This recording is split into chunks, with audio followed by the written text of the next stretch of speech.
My son brought his fiancée home to meet the family. My wife glanced at the girl's cheap clothes, let out a cold laugh, and said in front of everyone, "This family isn't a place for some small-town girl looking for a rich life."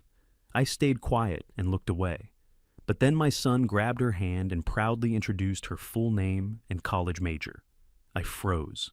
The wine glass slipped out of my hand and shattered. It was a last name I hadn't heard since 1999. And she was actually... This story isn't easy, but I believe it's worth hearing. Before we begin, drop a quick comment for me. What are you doing right now while you listen?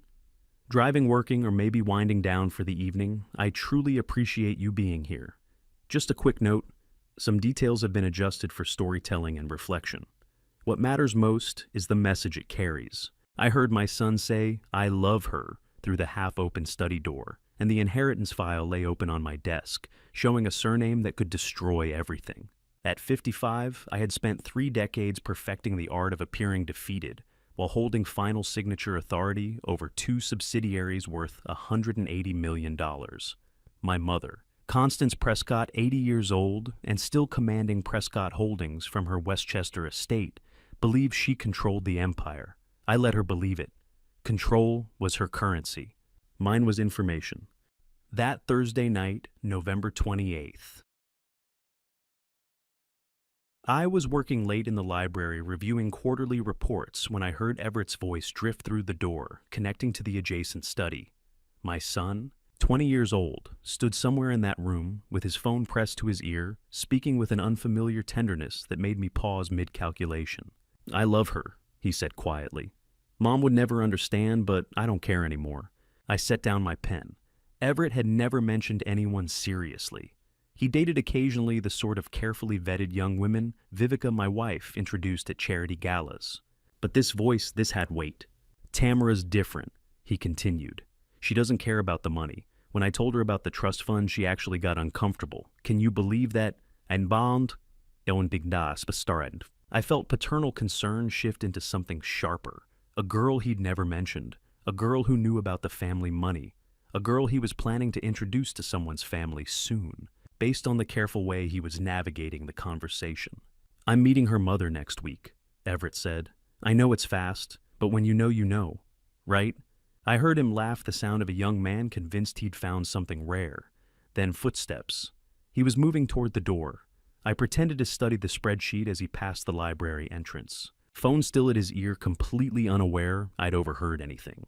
The front door closed a few minutes later.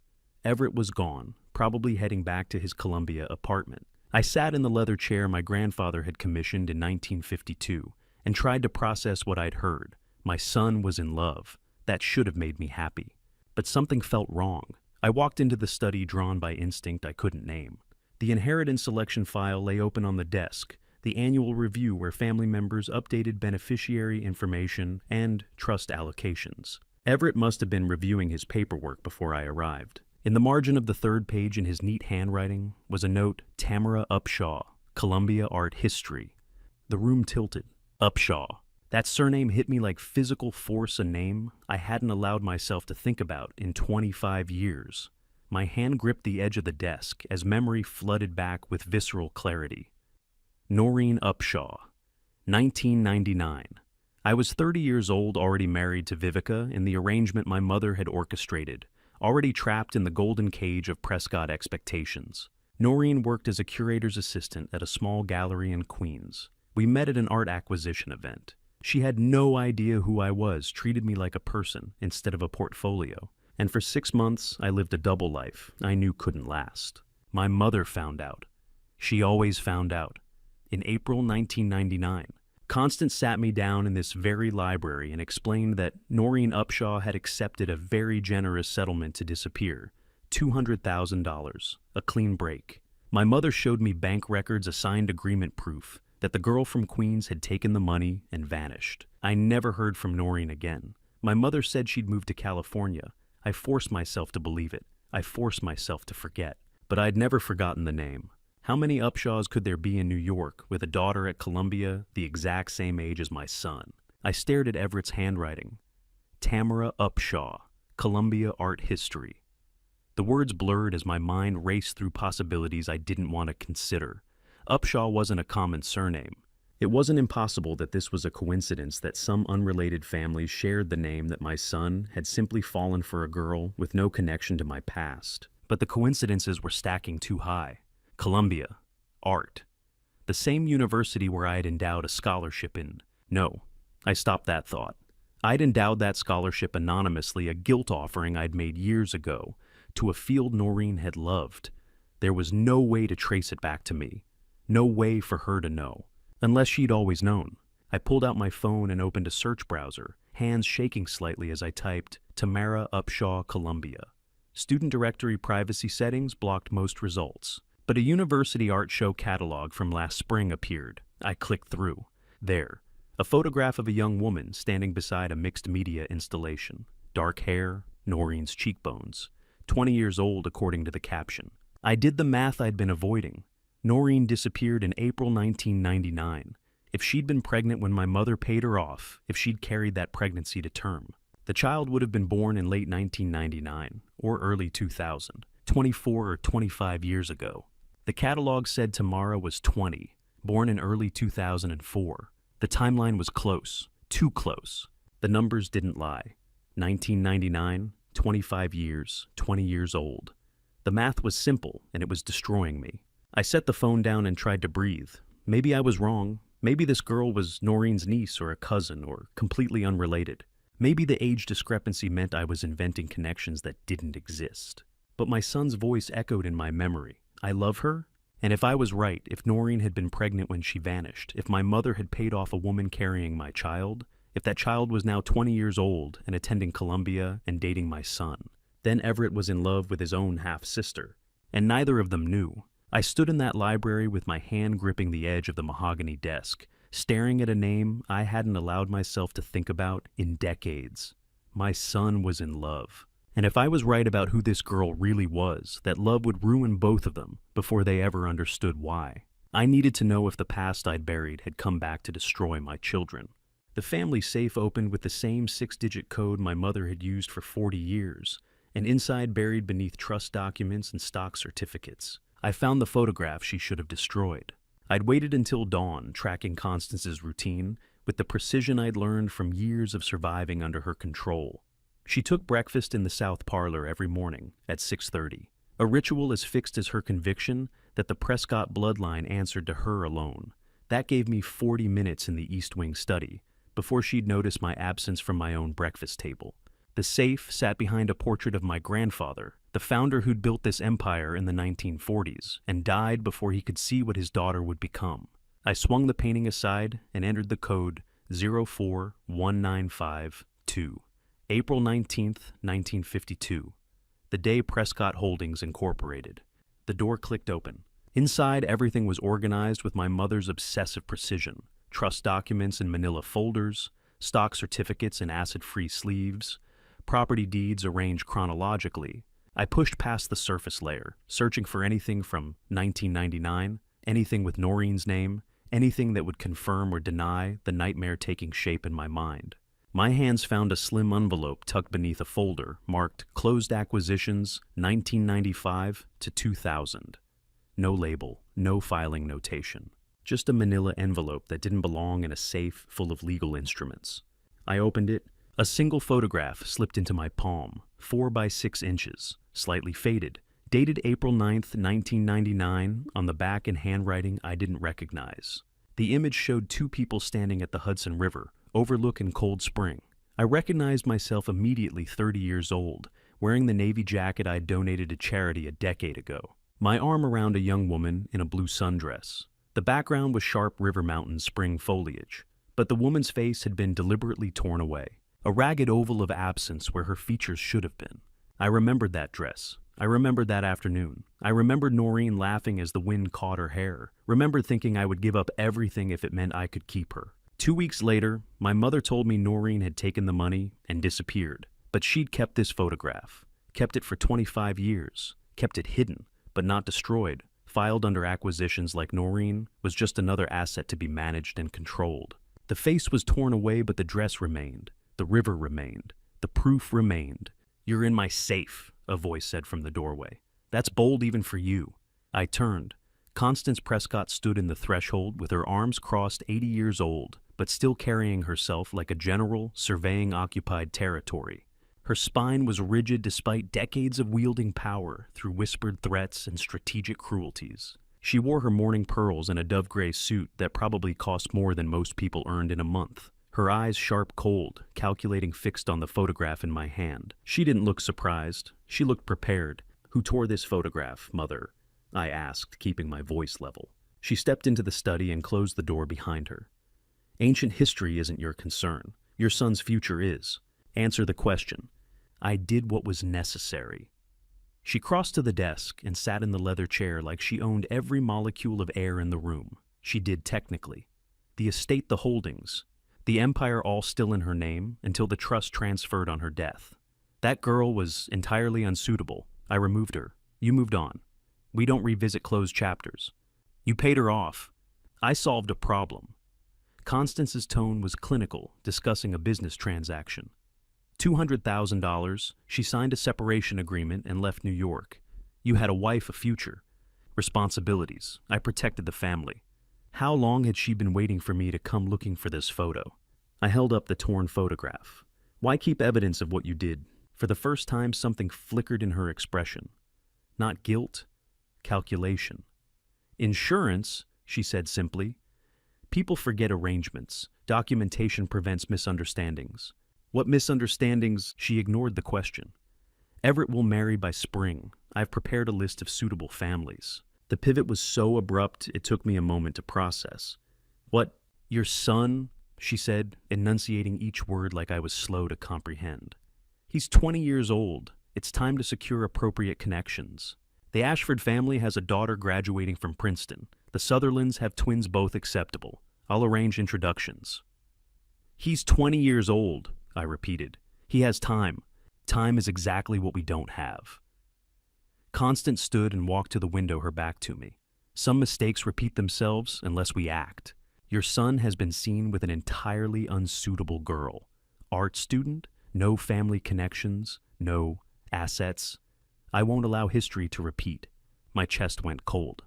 What do you know about Everett's personal life? I know everything about this family. She turned and her expression was granite. He's dating someone named Tamara. It ends now. You will speak to him. You will explain that his future requires better choices, and he will marry someone from the approved list by June. 6 months. She was demanding my son marry a stranger in 6 months. And if he refuses, he won't refuse. Constance walked past me toward the door. Because you'll convince him. You know what happens when Prescott men make romantic decisions without family approval. You lived it. You won't let your son repeat your mistakes. She said some mistakes repeat themselves, and I understood she knew about Tamara all along. She paused at the threshold. The photograph stays in the safe. Ancient history should remain buried. For everyone's sake, she left. The door clicked shut. I stood in the East Wing study holding proof that my mother had destroyed my relationship with Noreen 25 years ago. And now I understood the deeper truth. Constance wasn't just controlling, she was terrified. She knew Noreen had been pregnant. She knew there was another child. And now she was racing to bury that secret before Everett discovered he was in love with his own sister. My mother stood in the doorway with her arms crossed, already planning my son's wedding to a stranger. And I realized with cold certainty I had to find Noreen before Constance found them both. I drove north on Route 9 alone, without telling anyone where I was going, because the truth I was hunting could destroy my family before I ever understood how to protect it. The morning after finding that torn photograph, I'd spent 3 hours tracing Noreen through old museum employment records. She'd worked as an archivist specializing in Hudson Valley historical collections. By noon, I'd found an estate sale consultant in Cold Spring, operating under the name N. Caldwell, 20 years of experience in historical appraisal. The professional photo showed a woman in her 40s with dark hair pulled back, wearing reading glasses, and a neutral expression designed to deflect attention. But I recognized the angle of her jaw, the way she held herself at a distance from the camera. Noreen had been 50 miles north for 2 decades, living in plain sight, under a name that wouldn't trigger any search my mother might run. I took an unmarked sedan, told my assistant I was visiting a property upstate, and drove. The Hudson River paralleled my route, gray and cold. I passed through small towns where family meant something different than shareholder value and inheritance structures. Cold Spring appeared as predicted, a main street of antique shops and cafes, historic architecture preserved for tourists. I parked 3 blocks from Caldwell Estate Services and walked. The office occupied a converted Victorian sharing space with an art gallery. Through the window, I could see shelves of cataloged items. The organized chaos of someone who sorted through other people's histories for a living. I went to the cafe 2 doors down and took a corner booth where I could watch the street. If Noreen was still the person I remembered, she'd take a late lunch around 2 o'clock. At 2:15, she emerged carrying a leather bag and a worn paperback. Noreen Upshaw, 44 years old, moved through the world with practiced invisibility, the careful anonymity of someone who had spent 25 years making sure no one looked too closely. She wore jeans and a dark sweater, her hair shorter than I remembered threading with gray. She looked like a small-town professional, unremarkable, and intentionally so. She pushed through the cafe door and stopped when she saw me. Fear flashed across her face, instant recognition, followed by the calculation of whether she could run, but she was 44, not 19. And survival instincts told her running would only confirm what I already knew. She crossed to my booth and sat without invitation. "Did you have my child, Noreen?" I asked. She set her bag down slowly. "You have no right to ask me that after 25 years of silence. I didn't know you were pregnant. My mother told me you took the settlement and left. Your mother paid me to disappear, $200,000 and a legal agreement that if I ever contacted you again, she would destroy me and take the child. I was 22, pregnant. With no family and a woman with unlimited resources threatening me. What would you have done? 25 years of silence sat between us, like a third person heavier than any truth we could speak. I would have fought for you," I said. "You were already married. You had responsibilities." Noreen pulled off her reading glasses. Without them, I could see the woman I'd known. "Why are you here now?" "My son is dating a girl named Tamara Upshaw." The color drained from her face. "Yes," she whispered. "I had your daughter. Your mother made sure you'd never knew. I raised Tamara alone, moved 6 times.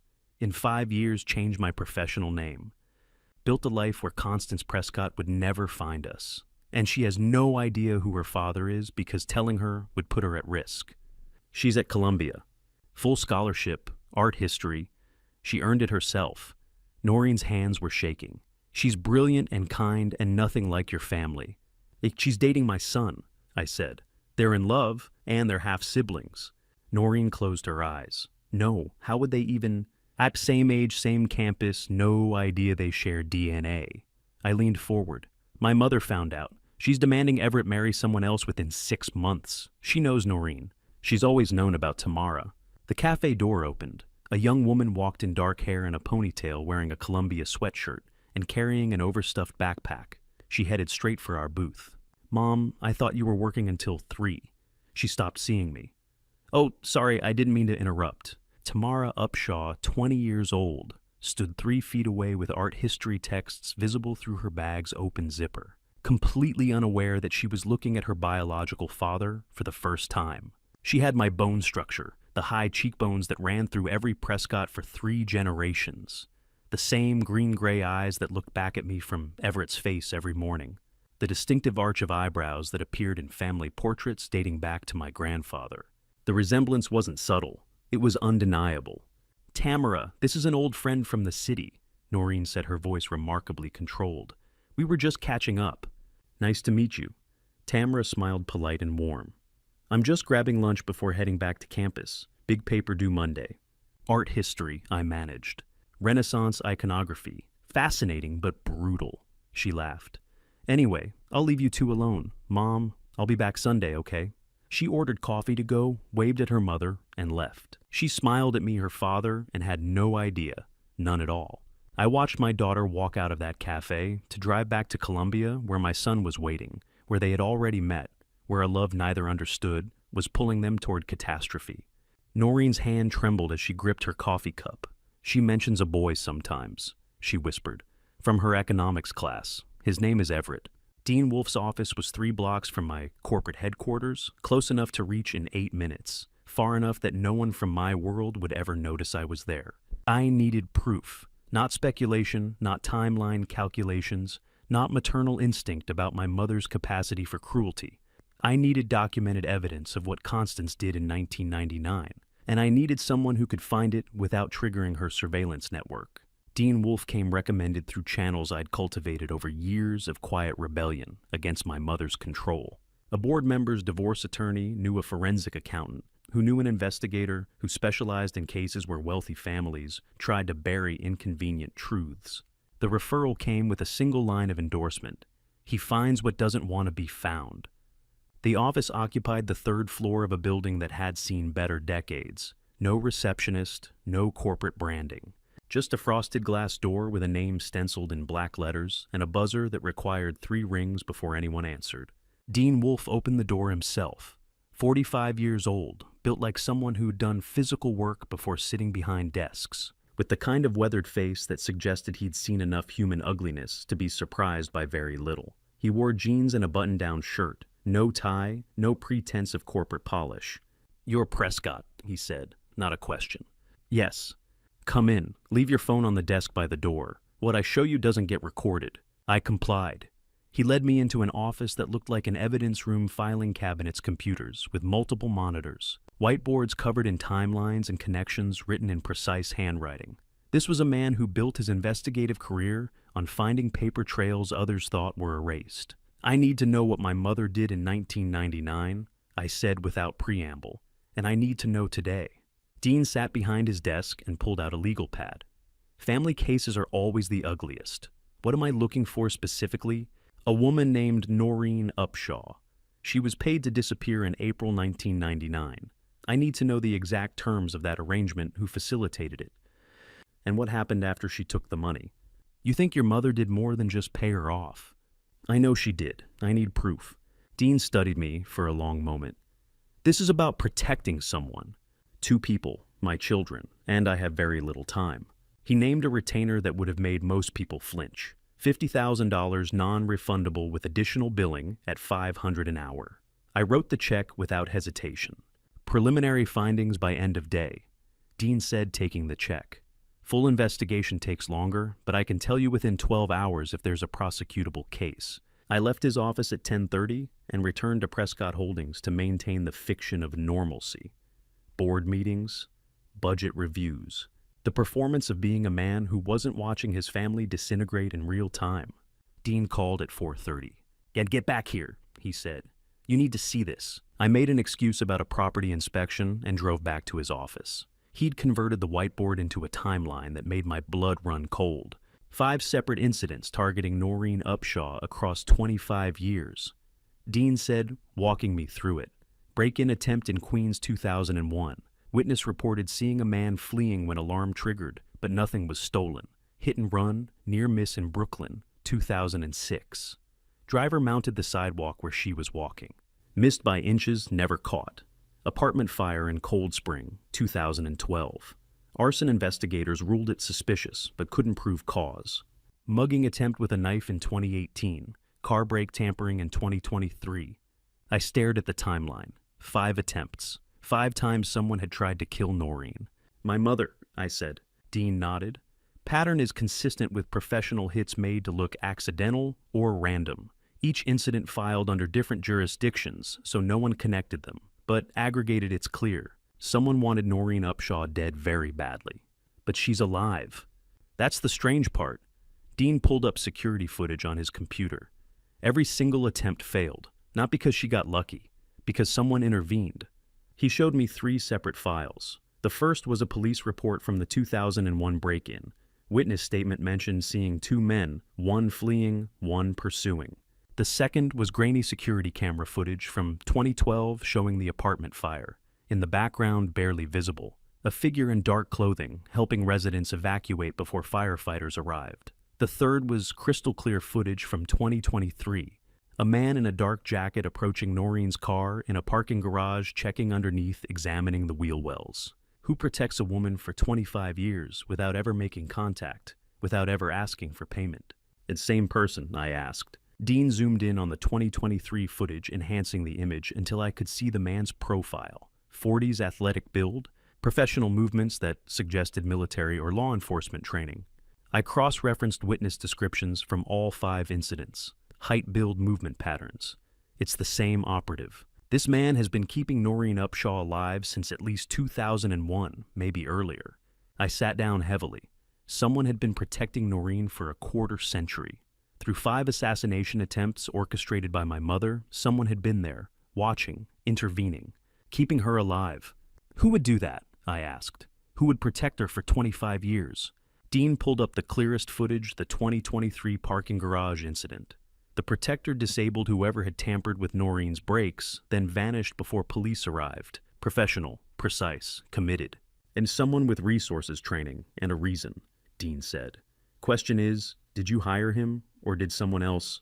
I didn't hire anyone. I didn't even know she was alive until 3 days ago. 5 attempts, 5 failures, 1 ghost keeping her alive. Dean froze the footage on a single frame, the protector's hand on Noreen's car door, checking for tampering. Whoever this is, Dean said quietly, he's been running a protection detail for a quarter century. That takes money commitment and orders from someone with serious resources. He looked at me. Did you hire him? Because if you didn't, someone else has been keeping your secrets alive. I needed to know if I had a guardian angel I didn't remember hiring, or if someone else had been playing a longer game than I understood. I invited my mother to dinner alone. No Vivica, no staff, just the 2 of us in the East Wing dining room, where she had taught me as a boy that power meant never showing your hand. The question Dean asked haunted me. If I hadn't hired the protector, who had someone with resources, had been keeping Noreen alive for 25 years. Someone who knew about the assassination attempts. Someone who cared enough to intervene 5 separate times across 2 decades. I needed to understand what my mother knew, and the only way to extract truth from Constance Prescott was to make her think she was still in control. The dinner was my idea, framed as quarterly estate business that required privacy. My mother accepted without suspicion. We'd done this ritual for years, formal meals where she updated me on trust modifications and succession planning, reminding me that she still held ultimate authority over the $180 million in assets I merely managed. She arrived at 7:15 wearing pearls and a charcoal suit, every inch the matriarch who had built an empire through calculated cruelty. We sat at opposite ends of the mahogany table, crystal glasses, sterling silver, the choreography of wealth that disguised the warfare underneath. For the first 20 minutes, I played the expected role. I discussed quarterly reports from the subsidiaries, property valuations in the Hamptons portfolio, dividend distribution strategies. She listened with the attention of a woman who had spent 80 years ensuring no detail escaped her scrutiny. Then I pivoted. Mother, I need to ask you about something from a long time ago. She set down her wineglass with precision. Business or family? Both. I've been thinking about 1999, about decisions that were made. No reaction. Her face remained composed, but I saw the fractional tightening around her eyes. She knew exactly what year I meant. 1999 was a significant year for Prescott Holdings, she said smoothly. We completed the Ashford merger, restructured the real estate division. What specifically are you questioning? Not the business, the personal. I leaned forward slightly. What happened to Noreen Upshaw in 1999? The name landed between us like a grenade. She didn't ask who, didn't pause to search her memory, didn't fumble for context. She knew exactly who Noreen Upshaw was. That woman was a gold digger who tried to trap you into a bad marriage. Constance said, her tone as polished as if she'd been waiting 25 years for this question. I protected you. The lack of surprise was damning. No confusion, no need for clarification. Just instant recognition and immediate deflection. Protected me how exactly? I asked. She took a deliberate sip of wine. You were 30 years old, married to Vivica, with responsibilities to this family. That museum girl had no breeding, no connections, no understanding of what our world requires. She was entirely unsuitable. You didn't answer my question. I convinced her to accept a settlement and leave New York. $200,000. She signed paperwork agreeing never to contact you again. She took the money and disappeared. End of story. The answer came too fast, too smooth. No hesitation, no searching for details from a quarter century ago. She had this response ready, polished, and waiting. How many times had she practiced these lies in the mirror, preparing for the day I would finally ask? Did you threaten her? I pressed. Constance's expression hardened. I did what any mother would do. I protected my son from a woman who would ruin him. You were building a future with appropriate connections. She was a distraction at best, a liability at worst. That's not an answer. That's a speech you've been rehearsing for decades. She set her napkin beside her plate with controlled precision. I don't know what you're implying, Kenton, but I suggest you remember who has maintained this family's position while you played at being the dutiful heir. That girl left because she was smart enough to take the money and recognize she didn't belong in our world. You're lying. The accusation hung in the air. My mother's face remained perfectly composed, but something flickered in her eyes, calculation measuring how much I knew versus how much I was guessing. Tell me the truth, I said quietly. Did you force her to leave? Force is such a dramatic word. She picked up her wine glass again, the picture of aristocratic control. I presented options. I made clear the consequences of continuing an inappropriate liaison. I protected family interests. That's what leadership requires, making difficult decisions others are too weak to make. Every word was perfect. Every deflection landed smoothly. She wasn't confessing to anything specific, wasn't admitting to threats or coercion, but she wasn't denying knowledge either. This was a woman who had spent 25 years preparing her defense. She wasn't confessing. She was performing a script she'd written 25 years ago.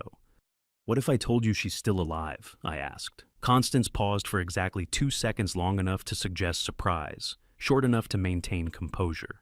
Then she took my advice and built a life elsewhere. Good for her. What if I told you she had a child? Another pause, perfectly calibrated. Many women have children, Kenton. What does this have to do with estate business? What if that child was mine? She set the wine glass down and folded her hands in her lap. Then you would have known about it 25 years ago, wouldn't you? Unless you're suggesting this woman hid a pregnancy and raised a child without ever mentioning it to the father, which would make her exactly the kind of manipulative person I warned you about. The logic was airtight. The delivery was flawless. She had an answer for everything because she'd spent 2.5 decades preparing for this conversation. You knew, I said. You've always known. Constance stood from the table, smoothing her suit with elegant precision.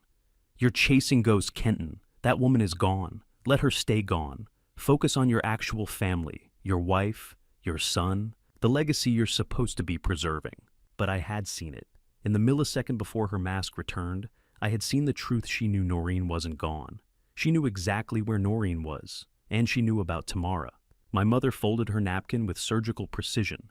You're chasing ghosts, Kenton, she said, her voice as cold as the chandelier above us. That woman is gone. Let her stay gone. But I had seen the truth in the millisecond before her mask returned. She knew Noreen wasn't gone. She knew exactly where Noreen was, and she knew about Tamara. The war wasn't coming. It was already here. Viveka moved through the Columbia University donor reception like a surgeon selecting instruments, identifying the 3 women whose whispers could destroy a reputation before breakfast. The war had begun the moment I left that dinner with Constance. I knew it with cold certainty when Dean called me at midnight. Your wife was at Columbia last night, he said. Art patron event. She spoke privately with Cynthia Ashford, Margaret Sutherland, and Eleanor Richmond, all mothers with daughters in Everett's year.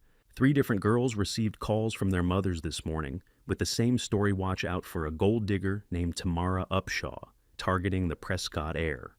I stood in my home office looking across the hall toward the bedroom I shared with Vivica Prescott, 50 years old, who had built her art gallery empire less on taste than on leveraging her husband's name and connections. She'd married me because Constance arranged it. She'd stayed married because divorce from a Prescott meant losing access to the world that defined her value. And now she was attacking my daughter. How fast is it spreading? I asked. Instagram posts started this morning, veiled nothing actionable but clear enough. Some girls come to Columbia for education, others for MRS degrees. Gold diggers think they're subtle, but we see you. The usual elite exclusion tactics. I closed my eyes. Viveka didn't know Tamara was mine. She thought she was protecting Everett from an unsuitable girl doing exactly what Constance had trained her to do, defend family position through social warfare. What's Tamara's exposure? I asked. She's visible. Scholarship student, no family money, dating the Prescott heir. She's the perfect target for this kind of campaign. And she has no defense infrastructure, no connected parents, no donor relationships, no social capital to fight back. Monitor it, I said. I want to know every move. Over the next 48 hours, I watched my daughter suffer from a distance I couldn't close without revealing everything. Dean's campus contacts sent report study group disbanded Tamara, suddenly uninvited. Instagram stories from art history, classmates at coffee shops, everyone except Tamara. A teaching assistant who'd been friendly now responding to her emails with curt professionalism. The systematic freeze-out that wealthy students had perfected over generations. Everett noticed something was wrong. Dean's source in the economics department reported a conversation. "People are looking at me differently," Tamara told him in the campus center. "Like I did something wrong." "You're imagining it," Everett said. "Everyone loves you." But she wasn't imagining it. She was experiencing the reality of being targeted by people who controlled social architecture through inheritance and connections. Everett couldn't see it because he'd never been the target. He lived inside the protection of the Prescott name. She lived outside it, vulnerable to exactly the kind of calculated destruction Viveka was orchestrating. I was watching my daughter be destroyed by my wife, and I couldn't tell either of them the truth. On December 5th, Dean called with an urgent update. "It's escalating. 3 girls, Rebecca Ashford, Caroline Sutherland, Amanda Richmond, are planning a public confrontation. Butler Library this afternoon. They want to humiliate her in front of witnesses. Can you stop it? Not without revealing you're monitoring the situation, and I don't have authority to intervene in student conflicts." Where will Everett be? Economics study session. Same building, different floor. If they time it right, et courst, el endico pifpatesto. They'll make sure he sees it. I finished. Force him to choose publicly. I couldn't be there. Couldn't protect her without exposing why I cared about a girl I had no acknowledged connection to. The helplessness was choking. At 4:30 that afternoon, Dean's contact sent a real-time update via text. "It's happening." I sat in my Manhattan office imagining what I couldn't see Tamara at her usual study table in Butler Library surrounded by art history texts. Working on the Renaissance iconography paper she had mentioned to me in that Cold Spring Cafe when she had no idea I was her father. 3 young women approaching, daughters of wealth, who'd been told by their mothers that Tamara Upshaw was a threat, a gold digger, an interloper who needed to be driven out. The attack wouldn't be physical, it would be surgical. Loud enough for witnesses designed to humiliate, calculated to break.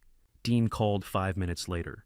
Rebecca Ashford just asked Tamara in front of 30 students if she Googled Everett's net worth before their first date. Caroline suggested scholarship students should focus on academics instead of hunting rich husbands. Amanda told her everyone knows why she's really at Columbia. The attack wasn't whispered anymore. It was shouted in a library full of witnesses. "What did Tamara do?" I asked. Tried to defend herself quietly, told them they didn't know anything about her relationship. But the damage is done, everyone's watching, phones are out. This will be all over campus by tonight. And Everett... Dean paused. He walked in 30 seconds ago. He's standing at the entrance to the reading room. He can see everything. I gripped the phone, imagining my son frozen 10 feet from the girl he loved, watching her be torn apart by his own social class, calculating the cost of intervention. If he defended her, he confirmed the relationship, made it real, made it something his family would actively destroy. If he stayed silent, he protected himself, maintained plausible deniability, let her suffer alone. The choice would define who he was. "What's he doing?" I asked. "Nothing yet, just watching." Everett stood 10 feet from Tamara's table, watching 3 students tear apart the girl he loved, and I knew exactly what he was calculating. Defend her and confirm the relationship his family would destroy, or stay silent and protect himself. The choice he made in that library would define who he was, and I couldn't be there to tell him the truth that would make the choice impossible. The social war was destroying my daughter while I hunted for proof of the conspiracy that created her. The surveillance room behind the East Wing Library had been my secret for 12 years installed, after my mother tried to remove me from the truss cameras hidden in crown molding. Microphones disguised as smoke detectors, everything Constance thought she controlled, quietly feeding into drives she never knew existed. Dean called me at 10 that night. With the library aftermath, Everett had walked over to Tamara's table, told the 3 attackers to leave, and escorted her out of Butler Library in front of everyone. He'd chosen her, but the damage was done, the rumors were now confirmed fact, and the social warfare would escalate. I needed leverage. Not rumors or calculated guesses, but hard evidence of what my mother and wife were planning. If they were willing to destroy Tamara socially, they would escalate to something worse. I'd learned that lesson in the decades I'd spent watching Constance eliminate obstacles. At 2:30 in the morning, when the estate was silent, I entered the library and triggered the hidden panel behind the third bookshelf from the left. The surveillance room appeared a space no larger than a walk-in closet lined with monitors and hard drives. A chair I'd sat in countless times over 12 years, whenever I needed to understand what was really happening in my mother's empire. I'd built this room in 2012, the year she tried to restructure the trust, to cut me out of succession entirely. She'd failed, but the attempt taught me a critical lesson. The only way to survive Constance Prescott was to know everything she thought was secret. So I'd hired contractors she couldn't trace, installed a system she couldn't detect. And for 12 years, I'd been recording every conversation in every room except the bedrooms. Every dinner, every meeting, every whispered conspiracy. I pulled up footage from the past 72 hours and started scanning. Constance's study, the dining room, the East Wing parlor, anywhere she and Vivica might have met to discuss their strategy. At 3:15 a.m. I found it. December 6th, 1:03 in the morning, Constance's private study. Viveka entering through the door she thought was locked to everyone else. Both women believing they were completely alone. I put on headphones and hit play. Viveka's voice came through crystal clear. The Columbia strategy is working. She's isolated, humiliated. The art history department is freezing her out of study groups. But Everett still defends her. Constance sat in her leather chair, the one that had belonged to my grandfather. Humiliation isn't enough. The girl knows too much even if she doesn't realize it yet. What do you mean she knows too much? She has her mother's face. Anyone who looks carefully will see the resemblance to Kenton. If she starts asking questions about her father, if she traces her own history, you think she knows? I think she's dangerous whether she knows or not. Constance leaned forward. Social warfare buys us time, but it doesn't solve the fundamental problem. That girl exists. As long as she exists, she's a threat to family stability. I was listening to my mother and my wife plan the murder of my daughter, and they had no idea I was their audience. Viveka's response came carefully. What are you suggesting? I'm suggesting we handle this the way we should have handled it 25 years ago, permanently. A pause on the recording. Then, Viveka. I have people who can make problems disappear. They've done it before. It would need to look natural, accident depression, something that doesn't invite investigation. Can they move quickly? How quickly? Constance's answer was cold. Before Christmas, before Everett does something stupid like proposing to her, before she figures out who she is and makes claims on the family. My hand gripped the edge of the desk. They were planning this with the same clinical detachment they had used to discuss property acquisitions. Staging an accident takes planning, Viveka said. Resources? These people don't work cheap. How much? For a clean job, $12 million, half up front, half on completion.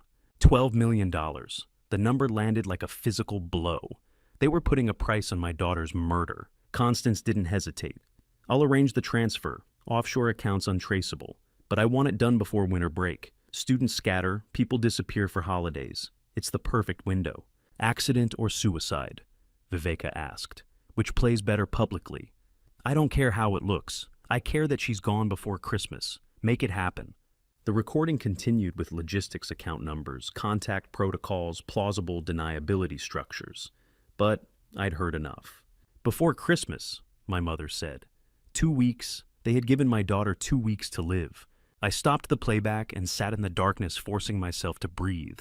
They were going to kill Tamara. Not eventually, not as a last resort, but immediately. Within 2 weeks. The social warfare at Columbia wasn't the main strategy. It was the cover story. Isolated girl. No friends' academic pressure, tragic suicide, or accident that no one would question too closely. My mother had done this before. Dean's investigation proved it 5 attempts on Noreen's life over 25 years. This wasn't new territory for Constance. This was her standard methodology. Identify, problem, eliminate, problem, move on. But she'd made one catastrophic mistake. She'd confessed to premeditated murder in a house where every word was recorded. I copied the footage to 3 separate encrypted drives. The original stayed in the surveillance system.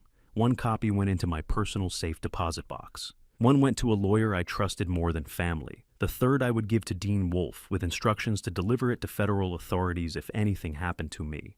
The recording was dated time-stamped, showed both women clearly visible and audible. It captured them discussing payment timeline and explicit intent to commit murder. No defense attorney in the world could explain this away. I finally had what I needed to destroy them both, but the recording also revealed something terrifying. They had already hired someone. "These people don't work cheap," Viveka had said. "They've done it before." Past tense. She had an existing relationship with professional killers, which meant somewhere out there, a hired assassin was already moving toward my daughter on a 2-week timeline, paid $12 million to make her death look natural. The recording stopped at 1:47 a.m., and I sat in the darkness with the weight of what I'd just witnessed. My mother and my wife had just signed my daughter's death warrant, $12 million. 2-week timeline staged accident. But they had made one catastrophic mistake. They had confessed to murder in a house where every word was recorded. I finally had the proof I needed to destroy them both. But first I needed to find out who they'd already hired to kill her.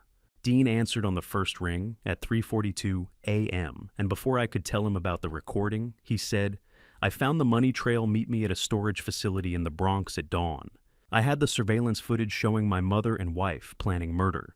Dean had the financial trail leading to whoever they had hired. The pieces were converging, but we were racing against a 2-week timeline that might be much shorter. I took an unmarked car and drove through pre-dawn darkness to an address in the industrial Bronx, a commercial storage complex that had seen better decades, surrounded by chain-link fence and security cameras that probably hadn't worked in years. Dean was waiting in the parking lot when I arrived at 6 a.m., holding 2 cups of coffee and a set of bolt cutters. "What is this place?" I asked. "And former headquarters of Apex Security Solutions," Dean said. "Operated from 1995 through 2015. They specialized in what they called sensitive corporate matters, which meant making problems disappear for clients who could afford discretion." "How did you find it?" "The 12 million payment traces back through 3 shell companies. All of them connect here. The owner died in 2015, the business went bankrupt. And the creditors didn't want the liability of old files, so they just locked the doors and walked away. Took me 4 hours to get access through bankruptcy court records." He cut the padlock on the loading dock entrance. Inside the facility was exactly what Dean described: rows of metal shelving, holding bankers' boxes covered in decade-old dust. File cabinets marked with years and case categories, the archived evidence of crimes nobody wanted to prosecute. "What are we looking for?" I asked. "Proof that your mother's been using these people for 25 years, and hopefully identification of who she's using now." We searched methodically. Dean had brought photos of the financial records account, numbers, dates, transaction codes, looking for matches in the physical archives. At 6:45, he found it. "Here." Dean pulled a thick manila folder from a file cabinet marked Active Contracts 1995 to 2005. The tab read Upshaw N. Long-term protection detail inverse. Inverse, not protection, elimination. I opened the folder. Inside were detailed contracts documenting 5 separate assassination attempts. June 2001, break-in at Queen's apartment. Status failed. External intervention. October 2006, vehicle pedestrian incident Brooklyn. Status failed. External intervention. March 2012, residential fire, Cold Spring. Status failed. External intervention. August 2018. Street attack weapon assault. Status failed. External intervention. November 2023. Vehicle brake tampering. Status failed. External intervention. Every attempt meticulously documented. Every failure attributed to the same mysterious factor, someone else protecting Noreen. 5 separate contracts, I said. All failed because someone kept saving her. Dean flipped through the pages. Notes here reference unknown protective detail, operating outside contracted parameters. They tried to identify who was protecting her, but couldn't. Professional work military-grade intervention never made contact with the target. My mother's elegant handwriting documented 25 years of attempted murder, signed and notarized like a business contract. The question is, who signed the original contract authorizing all of this? Dean said. He turned to the final page. The authorization signature sat above a notary stamp dated May 15, 1999.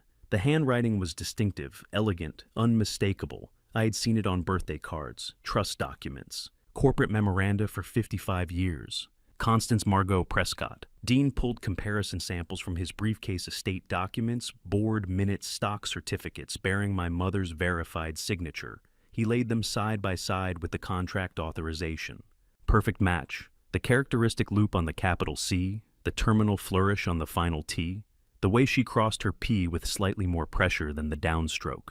My mother had signed a contract to have Noreen Upshaw killed 3 months after paying her to disappear. The settlement was never meant to make Noreen go away. It was meant to make her vulnerable, isolated, easier to eliminate. Notarized 1999, Dean said quietly. Initial payment $2 million. Annual retainer $100,000. Performance bonuses per successful termination.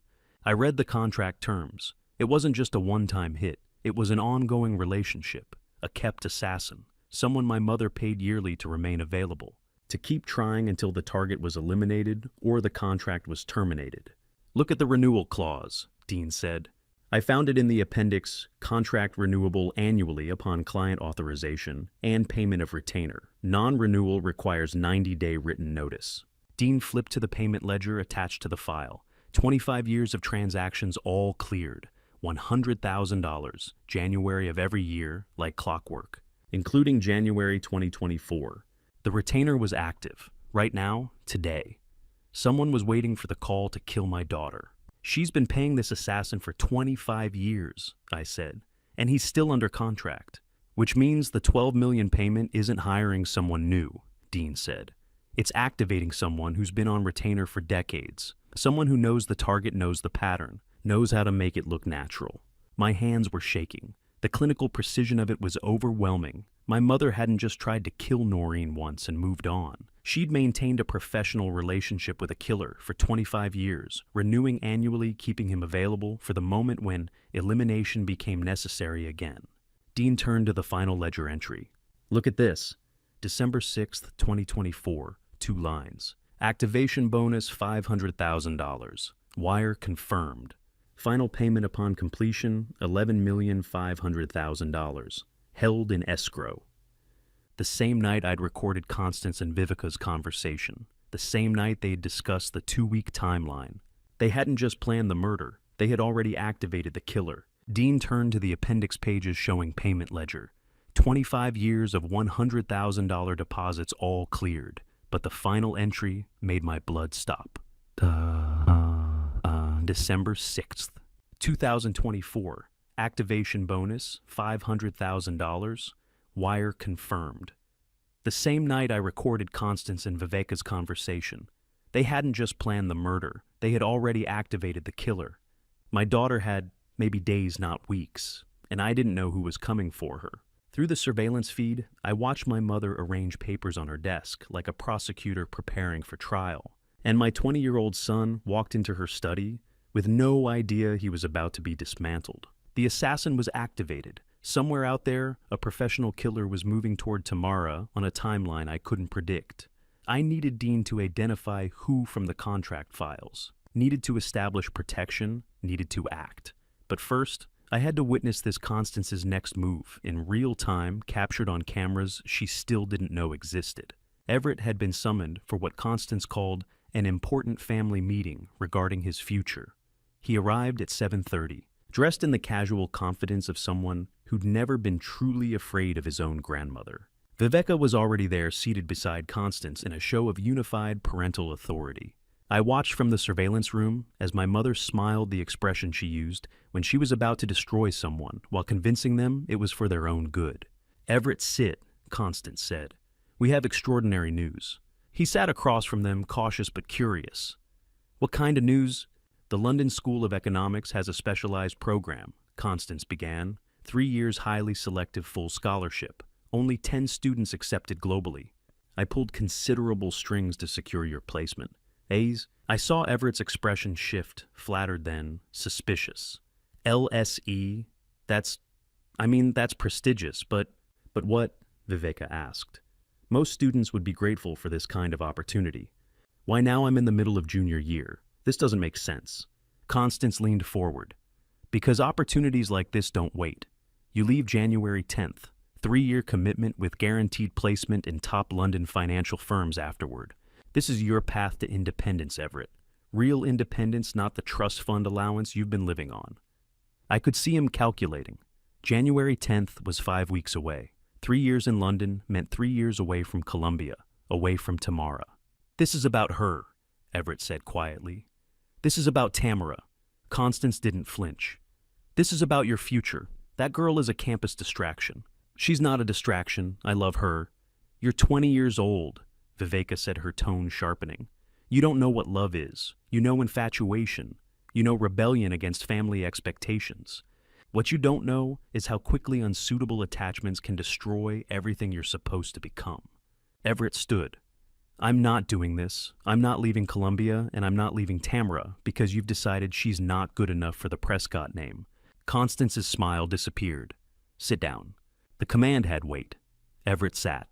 You misunderstand the situation, Constance said. This isn't a request.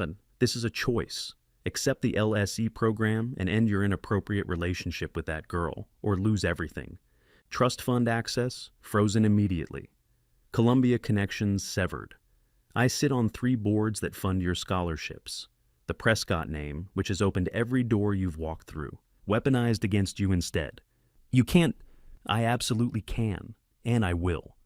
Constance's voice was ice.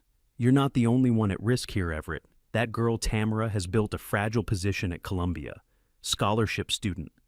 No family support, already socially isolated, thanks to recent rumors. How long do you think she'd survive a formal investigation into academic fraud, criminal accusations of using false credentials, a very public expulsion? I was watching my son be broken by my mother, and I couldn't stop it without revealing everything, including the truth that would destroy him.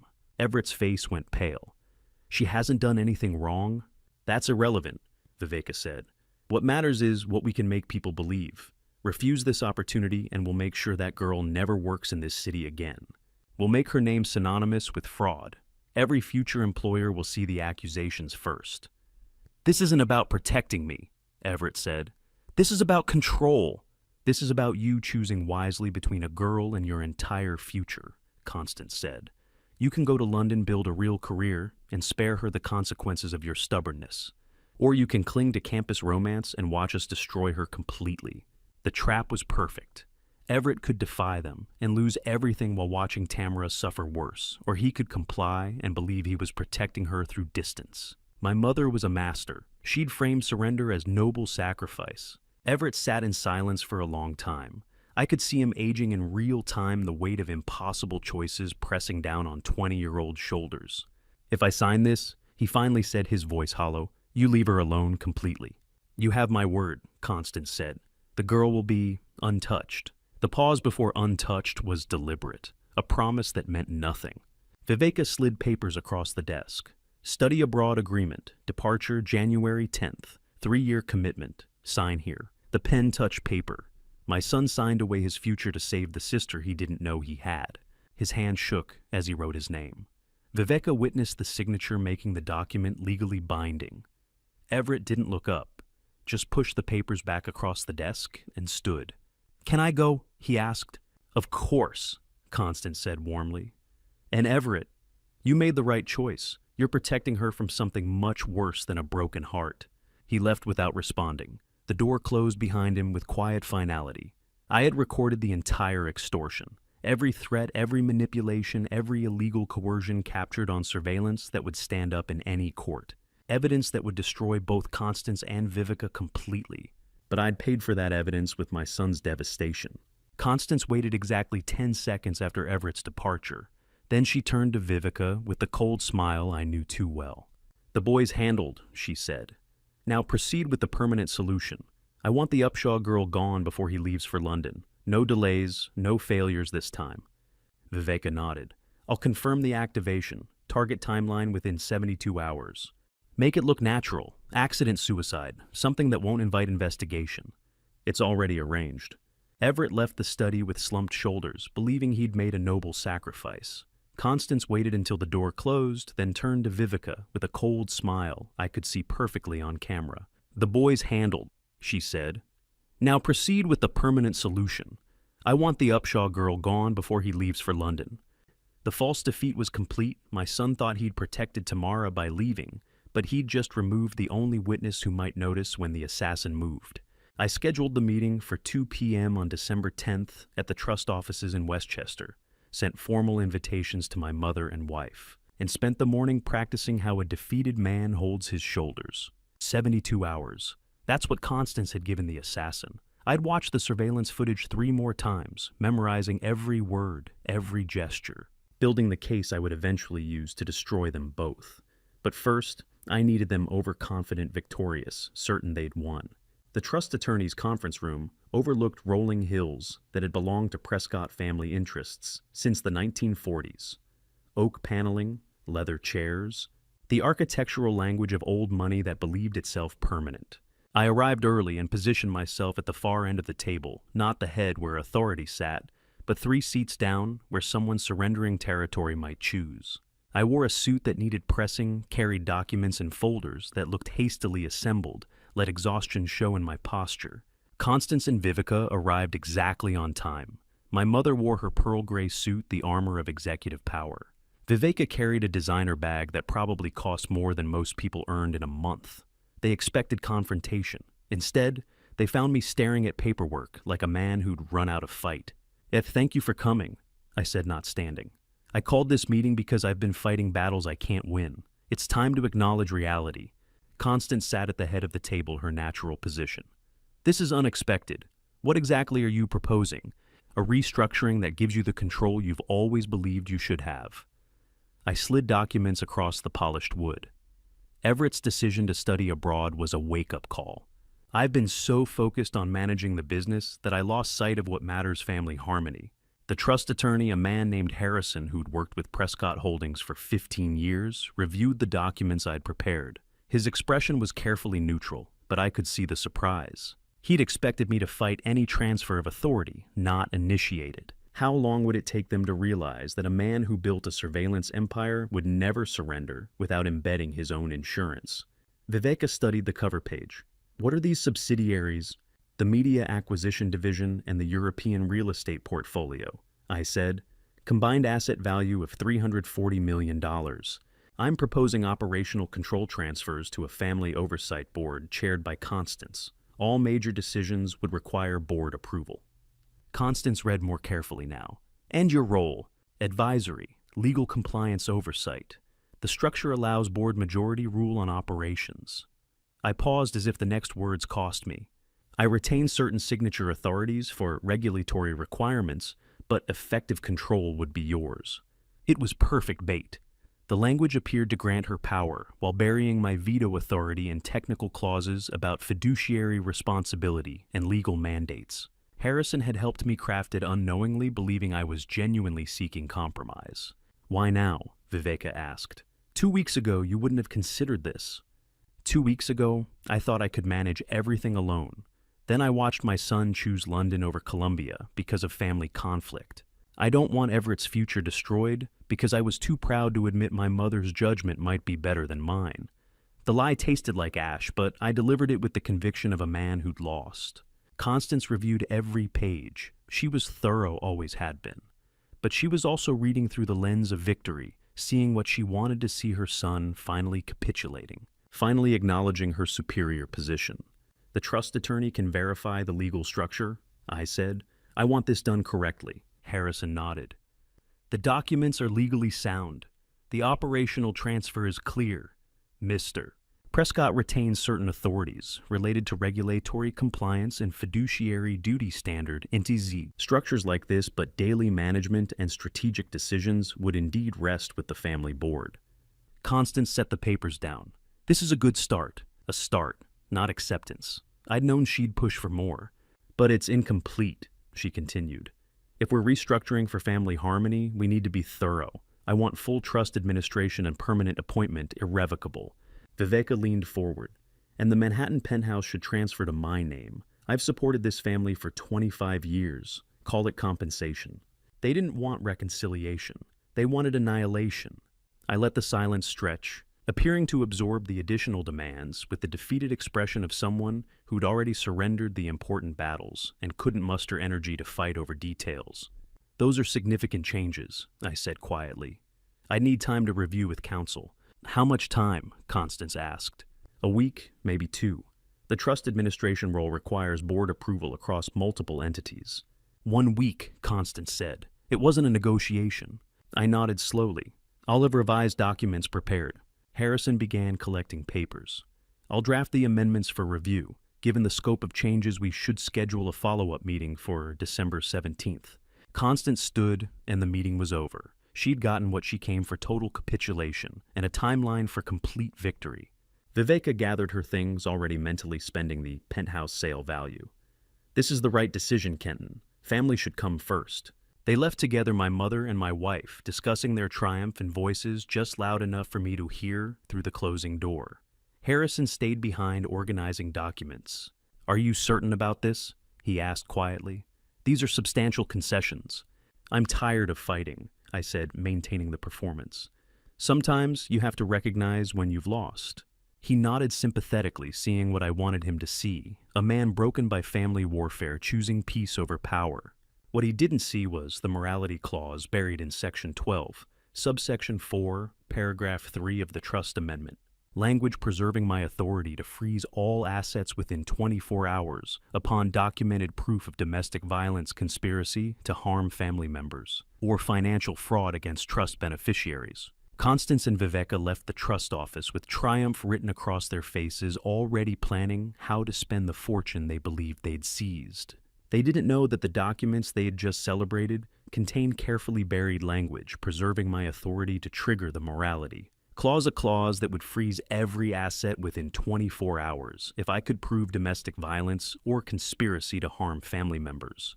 And I had 20 hours of surveillance footage proving exactly that. Now, I just needed to trace the $12 million before the assassin they had hired struck. Dean had been awake for 36 hours when I walked into his office at 6 a.m. on December 11th. And the wall behind his desk was covered in financial charts that looked like a spider web, designed by someone tracking the devil's accountant. I'd left the trust meeting yesterday afternoon playing defeated. Then I'd called Dean and told him to trace the payment no matter how long it took. The assassin had a timeline. So did we. Coffee cups littered his desk. 3 computer monitors displayed spreadsheets, wire transfer records, and corporate registration databases. Dean looked like hell, but his eyes were sharp. Tell me you found something, I said. He pointed at the wall chart. 3 shell companies, 4 wire transfers, 6 different banks. Whoever set this up knew what they were doing. Delaware, LLC, Cayman Holding Company. Singapore Private Equity Fund, each one designed to look like legitimate business transactions. Can you trace it back to the source? Already did. Dean pulled up a file on his center monitor. That's the interesting part. It's not your mother's money. I moved closer. What? The $12 million originated from accounts belonging to Viveka Prescott, specifically accounts tied to her art gallery operation. Viveka, my wife, funding an assassination independently. Show me, I said. Dean walked me through the trail. December 6th, 217. AM wire transfer of $4 million from Viveka Margot Gallery, limited to Delaware Shell Company Coastal Asset Management. Same day, 4:33 a.m. $3 million from Gallery Consulting account to Cayman Holding Structure, December the 7th. $5 million from Gallery Acquisition Fund to Singapore entity. Her gallery generates $8 to $12 million annually, Dean said. High-end contemporary art sales, private commissions, consulting fees from wealthy collectors. She's been building personal wealth separate from the Prescott marriage for 2 decades. Prenuptial agreement gave her complete control over business income. Why would Viveka use her own fortune to fund murder unless she had something to gain beyond just pleasing Constance? She's not just helping my mother, I said. She has her own agenda. Looks that way. This level of financial independence suggests she's been planning something for a long time, and spending $12 million of her own money means she expects a return on investment. I thought about the trust meeting yesterday, Viveka demanding the Manhattan Penthouse Art Gallery endowment's control over cultural assets. She wasn't just supporting Constance's play for power. She was positioning herself for a share of the spoils. Where did the money go after the shell companies? I asked. That's where it gets clearer. Dean pulled up offshore banking records. Final destination account registered to Meridian Strategic Solutions, security consulting firm based in Geneva. Offices in 12 countries specializes in executive protection. We're in threat elimination.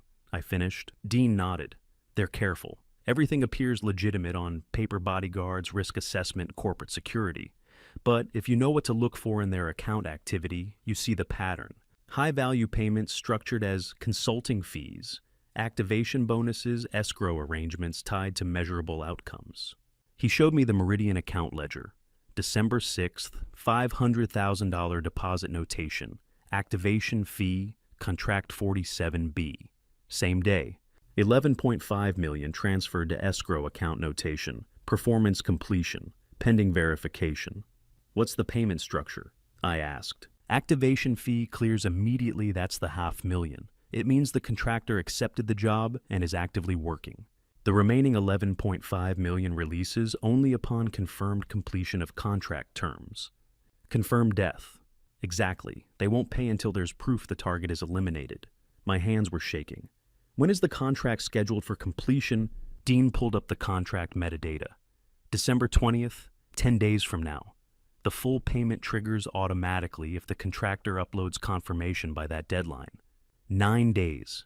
My daughter had 9 days to live. Unless I stopped a professional killer, I still couldn't identify. Can you identify who accepted the contract? I asked. Dean hesitated. I have a contact in private security intelligence. He can access Meridian's internal contractor roster, but it's risky. If they detect the breach, they'll know someone's investigating. Do it, I said. Risk doesn't matter if she's dead. He made a call, spoke in codes I didn't understand, hung up, and waited. 5 minutes later, his encrypted email chimed. Meridian has 3 active specialists in the Northeast region, Dean said, opening the file. One of them accepted a contract activation December 6th. The profile loaded on screen. Contractor Operative 47. B. Specialization. Staged accidents. Environmental casualties. Success rate. 23 completed assignments. 0 arrests. 0 investigations. Military background. Special operations. Demolitions expert. Current status. Active contract target zone assigned. Dean scrolled down to assignment details. Target zone, Columbia University, Manhattan. Contract value, $12 million. Completion deadline, December 20th, 2024, 23:59. Eastern Standard Time, method parameters. Natural appearing accident, minimal investigation risk. The killer was already watching my daughter. He's on campus right now, I said. Dean nodded grimly. Has been since December 7th. Professional surveillance establishes patterns before execution. He's learning her routine, identifying opportunities, waiting for the perfect moment to make it look accidental. Can we identify him? Get a name, a photo, anything. Meridian protects contractor identities, even from clients. The designation 47B is all we have, but we know his location, his timeline, and his method preferences. That's enough to establish protection. Tamara doesn't know she's in danger. How do we protect her without explaining why? Dean pulled up campus maps. We put our own surveillance on her, counterintelligence. I have people who can track without being seen. If this assassin makes a move, we'll see it coming. It wasn't enough. Surveillance couldn't stop a professional killer who had 9 days to engineer an accident. I needed to end this completely. Expose the conspiracy, freeze the assets, remove Constance and Viveka's ability to fund anything. I needed to spring the trap. Dean pulled up Meridian's internal contractor roster, accessed through a contact in private security intelligence. They have 3 active specialists in the Northeast region, he said, turning the screen toward me. One of them accepted a contract activation December 6th. The profile loaded former military expert in staged accidents, 23 successful terminations, 0 arrests. But it was the current assignment location that made my blood freeze. Target zone, Columbia University, Manhattan. The killer was already watching my daughter. 24 hours after my staged surrender, my mother summoned me to the estate boardroom to discuss what she called the transition of authority. And I walked in, knowing this was the moment I would flip the entire board. Dean had surveillance teams watching Tamara at Columbia. The assassin was there too, somewhere in the crowd of students learning her patterns. 9 days until December 20th. But that timeline was about to become irrelevant. Constance and Vivica were already seated when I arrived at 2 p.m. documents spread across the mahogany table, confident postures of victors dividing spoils. My mother wore her signature pearls. Vivica had dressed for celebration. "Thank you for coming promptly," Constance said. Not, "Thank you for coming," promptly. The language of someone who expected obedience. I sat across from them carrying only a slim folder. "You said this was urgent. Now that we've resolved the operational issues," Constance began, "it's time to formalize your exit from family business entirely. We've prepared a transition timeline." She slid papers across the table. I read them slowly, letting silence stretch. The timeline was brutal. Removed from all Prescott Holdings boards by January 1st. Trust administration transferred to Constance permanently irrevocable appointment. Manhattan penthouse deed to Vivica by December 31st. Office cleared by year-end. They'd even drafted a press release, Kenton Prescott steps down to pursue personal interests. "We've prepared severance terms," Vivica said. "Quite generous considering the circumstances." The circumstances? As if I'd been caught embezzling, rather than simply outmaneuvered by superior forces. "You've been thorough," I said. Constance smiled. "I've had time to plan. Your recent struggles made the direction clear. There are additional requirements," Vivica added, pulling out more documents. "You'll need to publicly endorse the new leadership structure, press conference, Sporspraxstand, full statement supporting the transition. And sign a non-compete," Constance said. 5 years. No real estate development, no financial services, no competing with Prescott interests in any market where we operate. "You're ensuring I can't rebuild," I said. "I'm ensuring family harmony," Constance corrected. "Your signature here acknowledges my sole authority over the $180 million trust fund, effective immediately." Vivica pointed to another page. "And here transferring the Westchester Art Collection to my gallery as consulting fee. 23 pieces appraised at $18 million, non-negotiable. I let them weave the rope they would hang themselves with every demand, another piece of evidence I would use to destroy them. They weren't seeking compromise. They were erasing me." "I understand," I said quietly. "You want complete control." "We want what's best for the family," Constance said. "And what's best is clear leadership without internal resistance." She pushed the final document toward me. "Your signature transfers operational authority across all remaining holdings. The board ratifies this Friday. By Monday, the transition is complete." I stared at the papers. Let them see a man calculating whether he had any moves left. Then I stood, pulled my folder from my briefcase, set it on the table between us. "Before I reveal what those documents from December 10th actually contain, comment A, if you think I should have exposed them immediately, or B, if waiting was strategic, and tell me why in 5 to 10 words. Please note what follows includes some adapted details for narrative impact, but the core truth is what matters. If fictionalized elements aren't for you, this is a natural stopping point. Before you sign anything else," I said, my voice perfectly calm, "let me clarify what I actually control." Constance's smile flickered. "We've been over this. The December 10th agreement transferred The December 10th agreement transferred operational control of 2 subsidiaries. I interrupted, but it preserved my final signature authority on all major transactions exceeding $10 million. It also preserved my exclusive power to activate what's known as the morality clause. Vivica leaned forward. The morality clause is ceremonial. It's never been used. It activates when the trust administrator, that's still me, Mother checked the legal language, provides documented proof of domestic violence, conspiracy to harm family members, or financial fraud against trust beneficiaries. I opened my folder. Upon activation, all trust assets freeze within 24 hours pending investigation. I slid the first document across the table. Surveillance screenshot, Constance and Vivica in her study. December 6th, 1:03 a.m. This is from my security system, the one you told me to surrender access to. I slid another page. Transcript of your conversation planning Tamara Upshaw's assassination. Your voices, your words. Time-stamped and notarized. Constance's face went white. I slid the 1999 contract from the Bronx facility. Your signature, Mother, authorizing 25 years of assassination attempts. Notarized May 15, 1999. Vivica stared at the shell company payment records, her gallery accounts, The $12 million wire trail to Meridian Strategic Solutions. Every payment documented, I said. Every shell company traced. Every conversation recorded. You hired a professional killer to murder my daughter. Yes, Tamara is my biological daughter. And you knew it, and you did it using Viveka's personal fortune while planning to steal mine. The Empress had no clothes, the tyrant had no throne, and I held every card they thought they'd won. This is blackmail, Constance whispered. I leaned across the table. No, mother, this is checkmate. You have exactly one move, left call, off the assassin you hired, cancel the Meridian contract. And pray I don't activate the morality clause anyway, or refuse, and watch me freeze every penny of that $180 million trust, while federal prosecutors arrest you both for conspiracy to commit murder. Viveka's hands were shaking. You can't prove... I can prove everything. I have recordings. I have contracts with your signatures.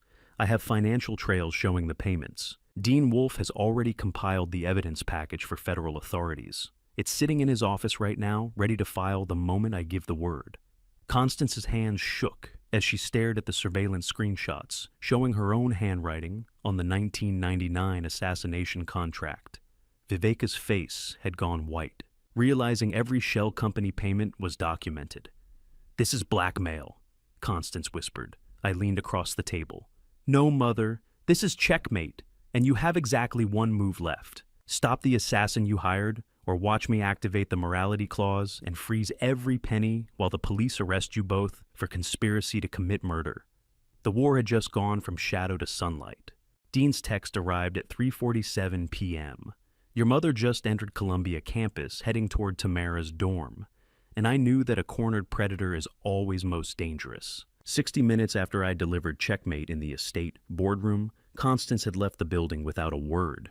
Viveka had followed pale and silent.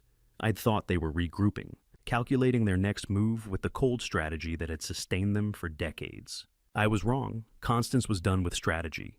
I called Dean immediately. Are your people in position? 2 surveillance units on campus. She's approaching Butler Library now. Do not intervene, I said. I want to see what she does.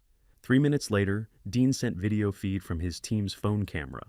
Constance Prescott, 80 years old, wearing her pearl gray suit and carrying herself like visiting royalty, approached a young woman exiting the library with an armload of art history texts. My daughter.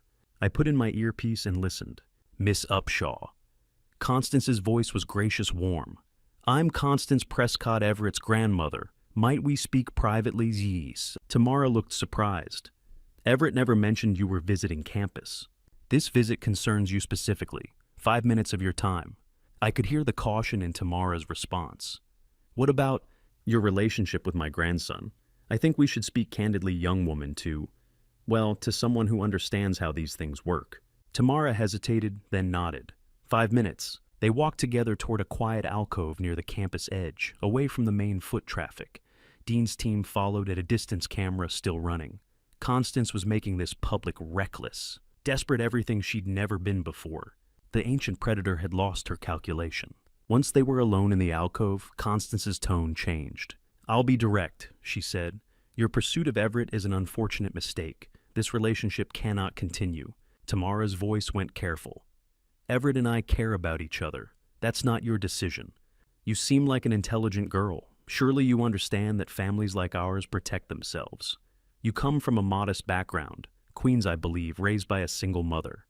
Art history scholarship. How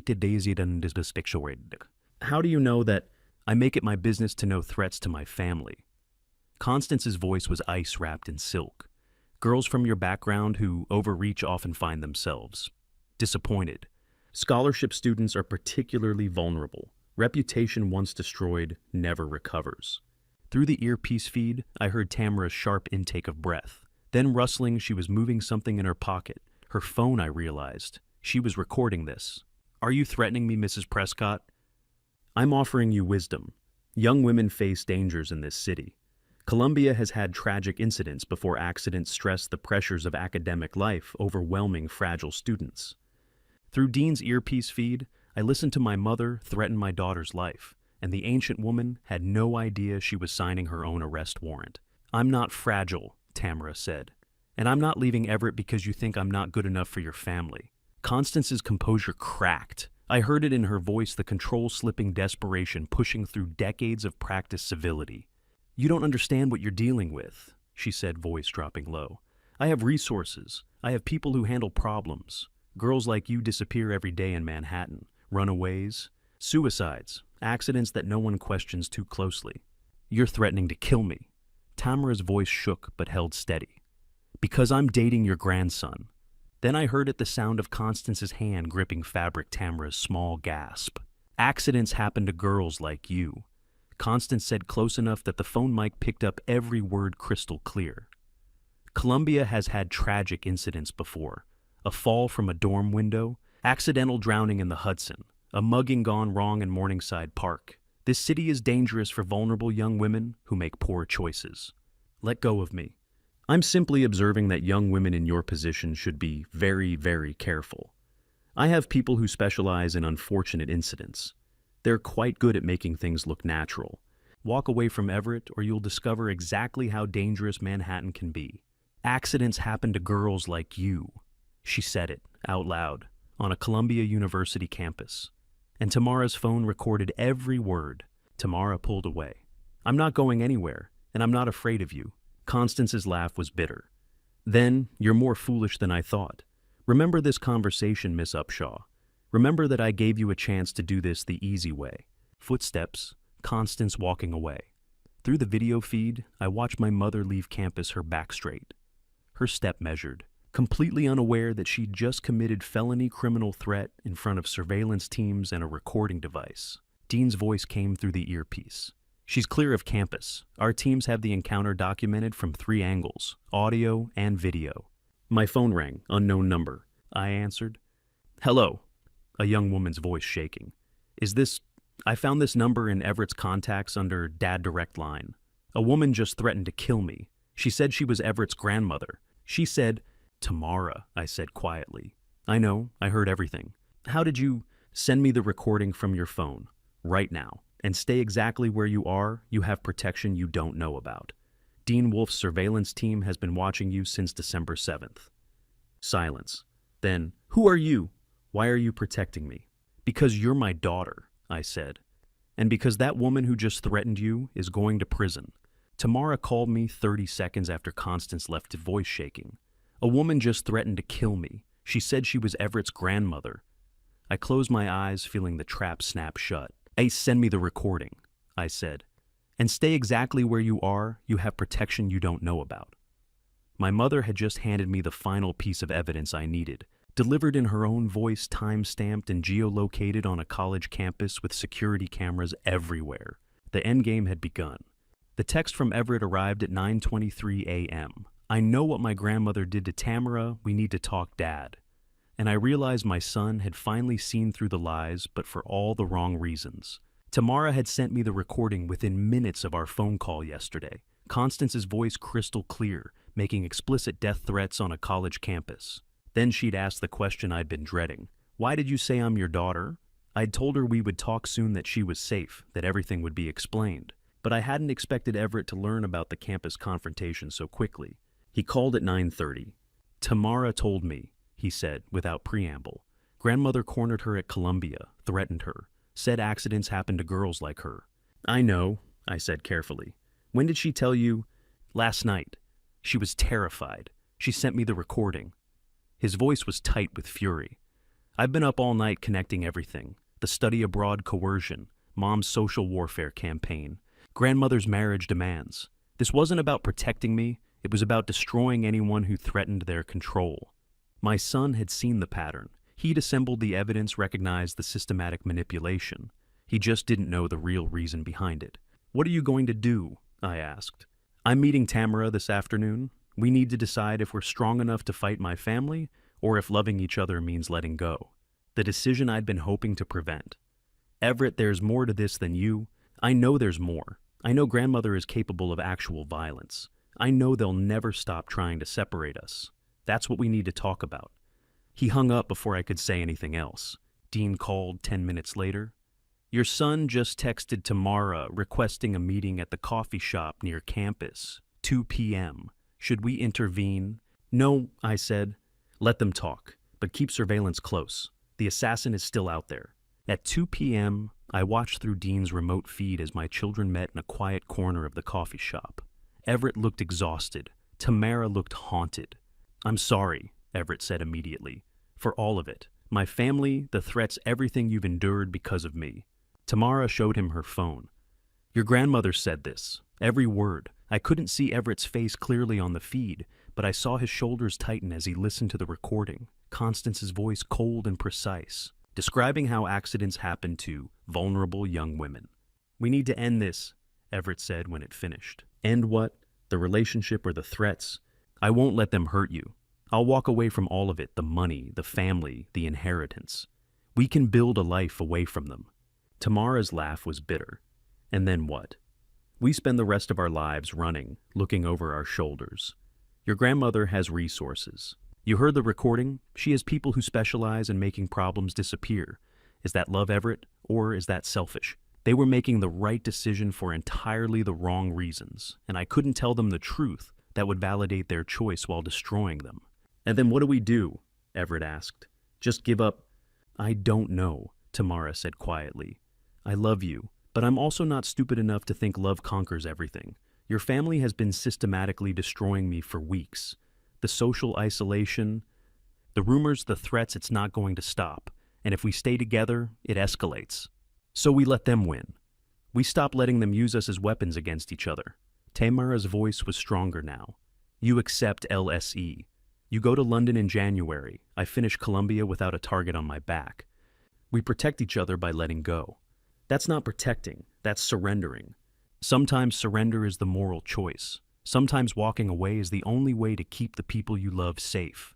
Everett was quiet for a long time. When he spoke again, his voice was hollow. "Is this really what you want?" "No, but it's what we need to do." They sat in silence, hands almost touching across the table, but not quite making contact. Two 20-year-olds who'd fallen in love without knowing their love was biologically forbidden. Now choosing separation to be ethical about class conflict, they didn't understand was masking something darker. "I love you enough to let you go," Everett finally said. "Maybe that's what real love means." Tamara's eyes were wet. "Maybe someday when we're not pawns in someone else's war, we can find each other again." "Do you believe that—" "I have to." They stood. Everett pulled her into a brief embrace, then stepped back. No kiss, no dramatic farewell. Just two young people choosing what they believed was the right thing. Unaware they were making the most ethical decision possible while thinking it was about money and class. My children chose to end their relationship to be moral. If only they knew how moral they were being. Everett called me at 4 p.m., voice hollow with grief. "Tamara and I broke up. I'm accepting the LSE program. I'll leave in January." "I'm sorry," I said, and meant it for reasons he couldn't understand. "Don't be. This is the right decision. Better to end it now than let my family destroy her completely." "Hey, Everett, there are things you don't know." "I know enough. I know my grandmother threatened to kill someone I love.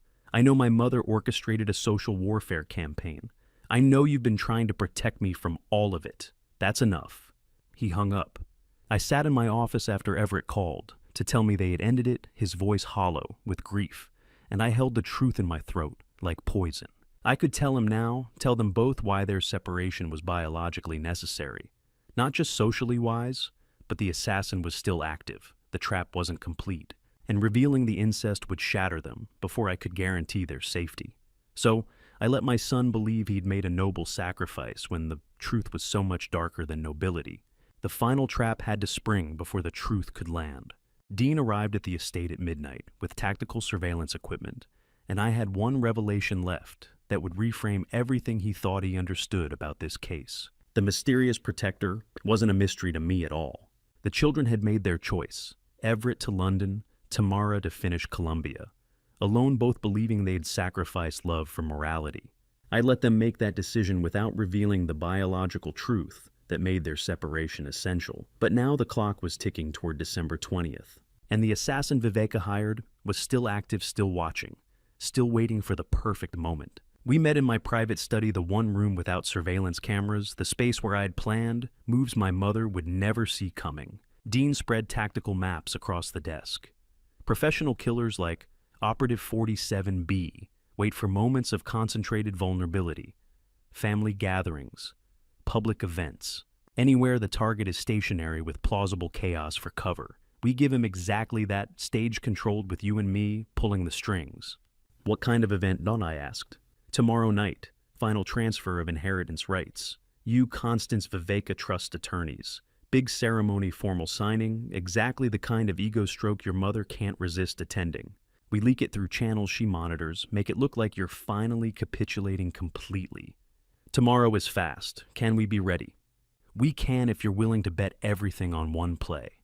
Dean pointed at the estate floor plan. Fake signing here in the main boardroom. Real security invisible in these positions. The assassin moves on, what he thinks is an easy target during family chaos. We intercept, capture him alive, connect him to the payment trail. Your mother and wife are finished. And if he doesn't take the bait, if he goes after Tamara at Columbia instead, that's where your secret weapon comes in.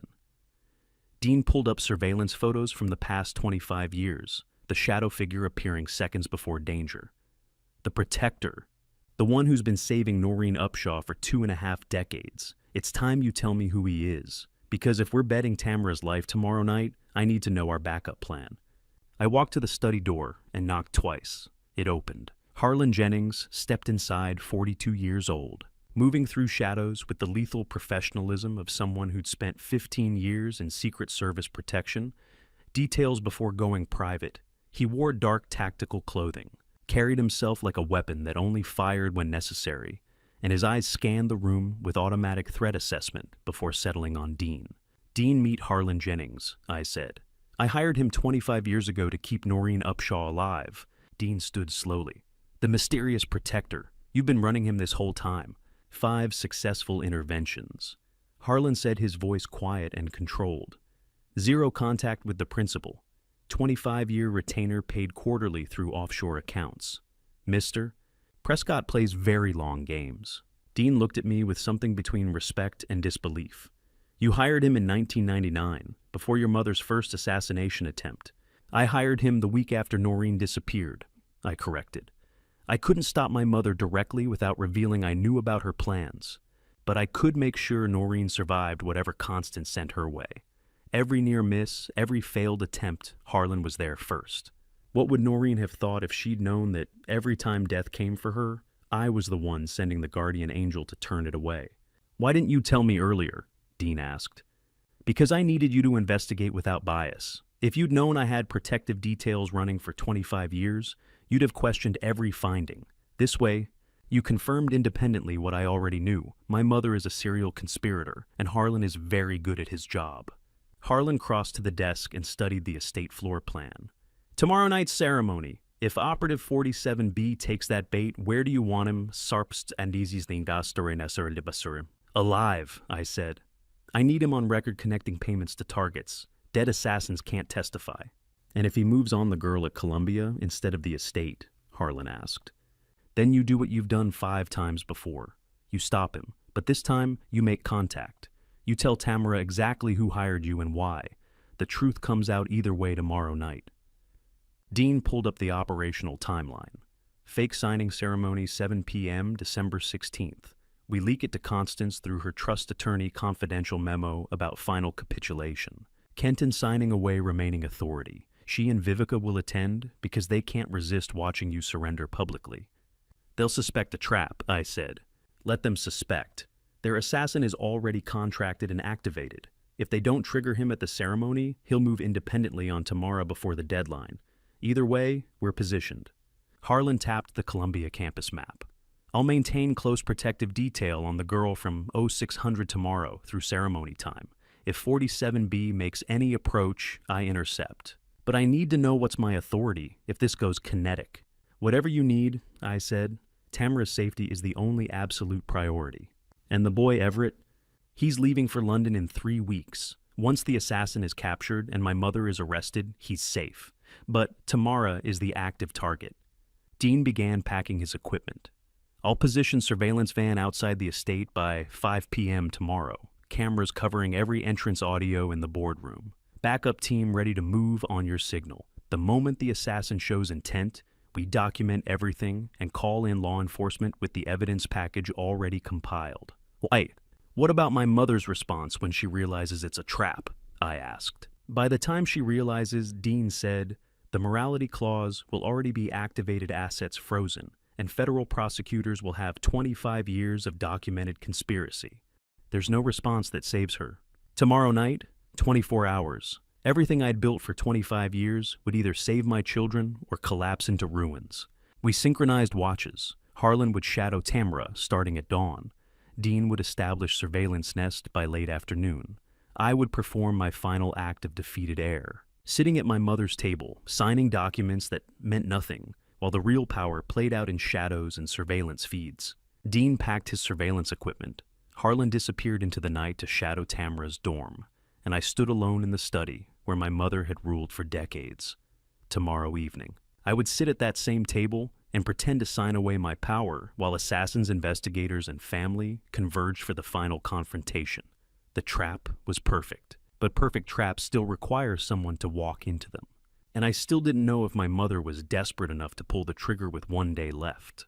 The attack came at 7:14 p.m., exactly 43 minutes into the signing ceremony, when two men in catering uniforms moved toward Tamara with practiced efficiency, and I knew the trap I'd built using my own daughter as bait had just sprung shut. She was desperate enough. My mother was desperate enough to pull the trigger. The Prescott Estate main hall glittered with crystal and old money pretense.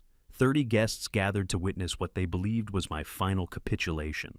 Constance sat at the head, wearing victory like her pearls. Viveka stood beside her, already spending the penthouse proceeds. I'd invited Tamara as a goodwill gesture. She'd agreed reluctantly, not knowing she was the most protected person in the room and simultaneously the bait. The signing progressed as scripted. I read terms of surrender, each clause transferring authority to my mother. Harrison witnessed signatures. Constance smiled. Then two men in white catering jackets broke from the service staff. They moved with professional precision toward Tamara, positioned exactly where I'd placed her near the east windows. Dean's voice in my earpiece, subjects approaching target, ETA 8 seconds. The first attacker reached her. Miss Upshaw, your car is waiting outside. Family emergency. Harlan Jennings emerged from the alcove I'd positioned him in, 3 seconds from approach to interception. On hands where I can see them, Harlan said quietly. Don't move. The second attacker's hand came out holding a syringe. Sedative. Quick injection, carry her out. Dispose of body, later collect payment. Harlan disabled him in 2 moves. The first attacker tried to run. Harlan had him face down on marble within 5 seconds. Guests screamed. Constance stood. Vivica went pale. I pulled my phone and executed the programmed sequence. First call, trust attorney's emergency line. Execute morality clause authorization. Domestic violence conspiracy confirmed. Freeze all trust assets immediately. 90 seconds. That's how long it took Harrison to trigger the legal mechanism my grandfather built in 1952. $180 million frozen pending investigation. I had used my daughter, my own daughter, who didn't even know I was her father, as bait to catch the people trying to kill her. Second call, Detective Lieutenant Marcus Gray, 48. A veteran investigator I'd briefed over 3 days, positioned 2 blocks away with pre-approved warrants. Detective, this is Kenton Prescott. The attempt just occurred. You can move in now. Constance walked toward me, face transformed from triumph to rage. This was a setup. You staged all of this. I staged a ceremony, I said. You staged an assassination attempt. The difference matters in court. You have no proof? Dean emerged carrying a tablet with split-screen footage. 3 angles, December 6th, your voice planning the hit. December 13th, threatening Miss Upshaw at Columbia. Tonight, your hired killers, every word time-stamped. Viveka tried to leave. Harlan blocked the exit. The money came from your gallery accounts, I told her. $12 million wired to Meridian Strategic Solutions. Dean has the complete trail. Sirens outside, 4 minutes from call to arrival. Detective Gray entered with 8 officers carrying the weight of legal authority I'd spent weeks building. He read charges with methodical precision. Constance Prescott Viveka. Prescott, you're both under arrest for conspiracy to commit murder, attempted kidnapping, and conspiracy to commit assault. You have the right to remain silent. This is insane, Viveka said. We had nothing to do with... I have recordings of you planning it, I interrupted. Your voice, your words, your payment. The 1999 contract with your signature mother, surveillance footage, wire transfers, every detail documented and verified. Gray held up evidence folders Dean prepared. Audio recordings, video surveillance, financial forensics, and 2 suspects already negotiating cooperation. Most documented conspiracy case I've worked in 20 years. Handcuffs clicked onto my mother's wrists. The Empress had fallen. Constance's face, imperious for 80 years, cracked into cold recognition that she'd been outplayed by the son she'd underestimated for 5 decades. "You did this?" she said. "You orchestrated everything." "I protected my children," I said. "You tried to kill them. We're not the same." Viveka was crying mascara, running the elegant gallery owner, reduced to someone who'd gambled on murder and lost. 30 witnesses stood frozen. Some recorded on phones. Others simply stared at the wreckage. The trust was frozen. The assassins were in custody. My mother and wife were being arrested in front of everyone who mattered in Manhattan's financial elite. But Tamara stood near the windows, staring at me with questions I couldn't answer. Why had I positioned her there? Why had I brought her to this house? And Everett would arrive within the hour to find his grandmother arrested and his family imploded. They led my mother and my wife away in handcuffs, while 30 witnesses stood frozen in the wreckage of what was supposed to be my defeat. The $180 million trust was frozen. The assassins were in custody, and every crime was documented with timestamps and signatures. But Tamara stood near the window, staring at me with questions I still couldn't answer. And Everett would arrive home from his dorm within the hour to find his grandmother arrested and his family imploded. The trap had worked perfectly. Now came the part where I had to tell my children why. The truth about blood and biology was all that remained. The Prescott Holdings boardroom had witnessed 8 decades of power transfers, but nothing like this. 30 family members filled the leather chairs, board, members, cousins, executives who'd built careers on Mother's foundation. The December morning light cut through floor-to-ceiling windows, illuminating faces that ranged from curious to hostile. I stood at the head of the mahogany table, where my grandfather had announced the trust's creation in 1952. Dean Fletcher stood beside me, a laptop open, 3 bankers' boxes stacked at his feet. "Thank you for coming on short notice," I said. "Yesterday, Constance Prescott and Viveka Ashford were arrested for conspiracy to commit murder. Today you'll understand why." Edmund Prescott, Mother's younger brother, 81 years old, sat rigid in his chair. "Kenton, this is unconscionable. Your own mother—" "Watch." Dean pressed a key. The projection screen flickered to life. Mother's voice filled the room. "The trust reverts to me the moment Kenton dies. Make it look natural." Viveka's response was clinical. "The Meridian operative specializes in accidents. 12 million offshore transfer." I watched their faces. Shock rippled through the room like a physical wave. My cousin Helena pressed a hand to her mouth. Marcus Ashford, Viveka's nephew, pushed back from the table, as if distance could erase what he'd heard. "This conversation took place November 30th, Dean said. In the surveillance room Kenton discovered in his own home. The equipment had been installed for 25 years. He clicked through images, the hidden camera array, the Bronx storage facility, the 1999 contract, with Mother's signature hiring assassins to eliminate Noreen Castellano. Financial records showing 5 previous murder attempts, each funded through shell corporations Viveka controlled. 5 times, I said quietly. 5 times my mother tried to have my son's girlfriend killed. Because 25 years ago, that woman witnessed something Mother wanted erased. The surveillance footage continued. Mother and Viveka, reviewing Dean's background check, discussing how to coerce Everett into signing the LSE's e-transfer, calculating the 72-hour window they needed. How do you watch your mother orchestrate your death and feel nothing? I'd asked myself that question for 17 days. The answer wasn't numbness, it was something harder. Clarity. The morality clause, Edmund said suddenly. His voice had changed, gone flat. You're invoking the 1952 provision. I am. I pulled the document from my briefcase. 72 years old, the pages slightly yellowed, but the language crystalline. My grandfather understood that wealth without accountability breeds corruption. He built a safeguard. I read the key passage aloud. Should any heir or trustee engage in acts of domestic violence, conspiracy to murder, or criminal enterprise utilizing trust resources, said assets shall be immediately frozen and subjected to judicial review. The accused shall be stripped of all fiduciary authority pending criminal adjudication.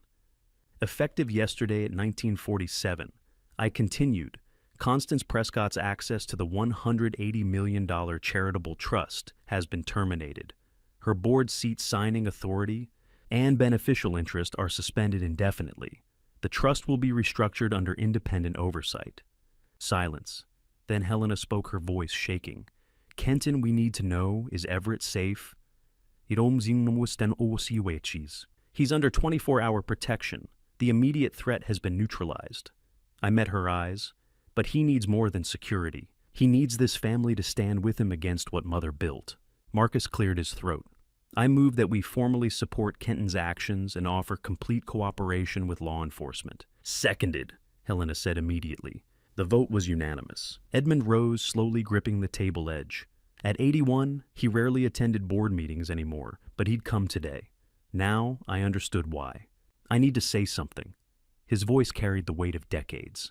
About Constance, about who she's always been. The room held its breath. Our father, your grandfather Kenton, died in 1964. Heart attack, the death certificate said. He was 58 years old, healthy as an ox. Edmund's hands trembled. Constance was 33.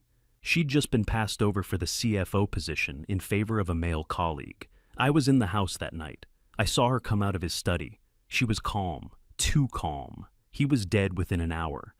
Edmund, Helena whispered. I was 20, terrified, and she was my sister. I kept quiet. His eyes met mine. But I've watched her for 60 years. The pattern never changed. Anyone who threatened her control simply disappeared from her path. I should have spoken up decades ago. I'm sorry, Kenton. I'm so damn sorry. The confession hung in the air like smoke. Mother hadn't just planned my death, and Noreen, she'd been doing this for 6 decades. The woman who'd raised me was a serial orchestrator of elimination. My phone buzzed in my pocket. I shouldn't have checked it, not in the middle of the most important board meeting in Prescott history, but something made me glance at the screen. Everett, Dad. Tamara needs to talk to you. Today. She says it's about why her mom left NYC in 1999. She's ready to tell me everything, but she wants you there when she does. The message, time-stamped 10:47 a.m., glowed like a warning flare. I stood before the wreckage of my mother's 80-year empire, her brother's confession still echoing off mahogany panels, 30 family members waiting for me to lead them forward. We'd neutralized the conspiracy, frozen, the assets proven the pattern of violence that stretched back to my grandfather's suspicious death. But my son's message glowed on my screen like a countdown timer. Tamara knows something, and she's ready to tell him. I was drafting my response to Everett when my phone rang at 6 in the morning. The screen displayed a number I didn't recognize, Washington, D.C. area code. Mr. Prescott, this is Assistant U.S. Attorney Sarah Richards. Her voice was professionally neutral. Your mother suffered a massive stroke in federal custody at 5:47 this morning. She's been transferred to Bellevue Hospital Intensive Care Unit under guard. Prognosis is uncertain. The words registered without impact. Mother, stroke, uncertain. I should have felt something alarm grief, the instinct to rush to her bedside. Instead, I felt only the same hollow exhaustion that had settled over me since discovering the surveillance room. I understand, I said. Her attorney insists you receive this immediately. Richards paused. A courier is en route to your residence with a sealed envelope. Your mother's instructions specify it should only be opened if she became incapacitated. He'll arrive within the hour. The envelope came at 7:30. Heavy cream stationery, my mother's monogram embossed in navy. Inside 6 pages in her distinctive cursive dated November 27th, 3 weeks ago, before Everett ever mentioned Tamara's name. I carried it to my study and read, Kenton, if you are reading this, I am unable to speak for myself. What follows is the truth I could never voice while conscious. In 1990, I separated you from an unsuitable attachment. The girl from Queens, pleasant enough I'm sure, but wholly inappropriate for a Prescott heir. Her family had nothing, no education, no refinement, no understanding of the responsibilities our name carries. I saw the infatuation consuming you, derailing the trajectory I'd spent 20 years constructing. I paid her family, not an enormous sum, but sufficient to relocate and ensure she understood the gap between her world and ours. I told you she'd taken the money willingly, that she'd never truly cared. I let you believe love had betrayed you because that pain would pass faster than the fantasy of building a life with someone fundamentally incompatible with your future. I protected our family the only way I knew, If I was too severe, history will judge whether I was wrong. I set the first page down carefully. She destroyed my life over social embarrassment. She never even knew about Tamara. The second section detailed Viveka's role with calculated precision. Viveka exceeded my instructions. I asked her to monitor the situation to ensure the separation remained permanent. The violence was never my intent, only the preservation of appropriate boundaries. The contracts you discovered, the assassination attempts, these were her extremism, not my directive.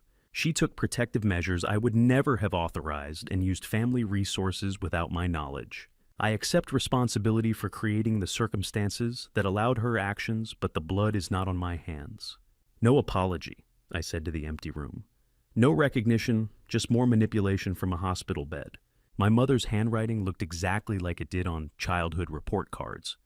Birthday cards she signed, but never wrote trust documents that controlled my entire life. Elegant, controlled, completely devoid of warmth. Even facing mortality, even stripped of all power, she couldn't write the word sorry. The final page included a postscript that reframed everything. You should know your father had an affair in 1973. It produced a child your half-sister raised in Philadelphia, under her mother's name. I discovered it in 1975 when the woman demanded money. I paid for silence and raised you alone while he traveled for business, pretending our marriage was intact. When I saw you with that girl in 1990, I saw him. The same recklessness, the same romantic delusion that passion justifies abandoning duty. I swore I would protect you from his weakness, even if you hated me for it, perhaps especially if you hated me for it. My methods were harsh because I understood where softness leads. If I controlled too much, it was because I had been controlled too little and the cost was unbearable. I remain as always your mother. No signature, just those 5 words as if maternity alone justified 6 decades of manipulation. I stood at the window, staring across the East River. Through the penthouse glass, I could see Queens, the borough, where Noreen raised our daughter alone, where Tamara grew up, watching an empire she could see from her bedroom window but never touch. Mother's letter sat on my desk, like evidence of everything neither of them knew. That Constance's cruelty was born from her own betrayal, that she'd destroyed my chance at family because my father had destroyed hers. It didn't excuse anything. Understanding pathology doesn't erase its consequences. My phone rang at 8 that evening, Noreen's name on the screen. Tamara wants to meet you, she said without preamble. Privately, before she talks to Everett.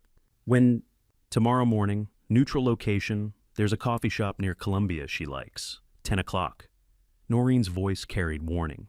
She's been reading about the trust structure Kenton. She wants direct answers about her biological father before making decisions. The implications settled like weight. She's researching inheritance law. She's smart. She deserves to understand her position before choosing what to do with information that will change everything. A pause. She wants to hear your side directly. She deserves that conversation before she decides what to tell Everett. I'll be there, I said. Tell her I'll answer every question honestly. That's what I'm afraid of. Noreen hung up. I had 24 hours to prepare for meeting my daughter for the first time as her father. Constance's letter sat on my desk like evidence of everything I'd lost, the relationship she'd destroyed, the child I'd never known, the decades of isolation she'd engineered from her own unhealed wound. And Noreen's warning echoed, Tamara knows about the trust structure.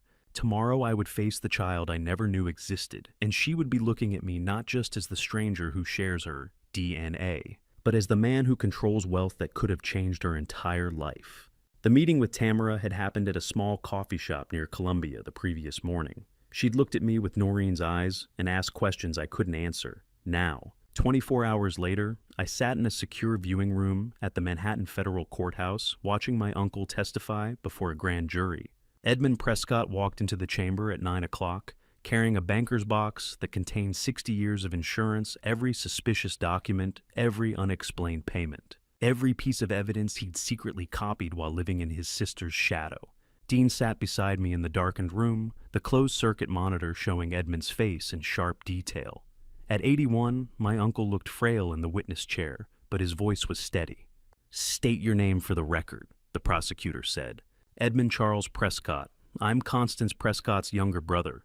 Mr. Prescott, you've brought materials to share with this jury. Please explain. Edmund opened the box with careful hands. I knew eventually someone would need proof that my sister was capable of anything. I started collecting evidence in 1964, the night our father died.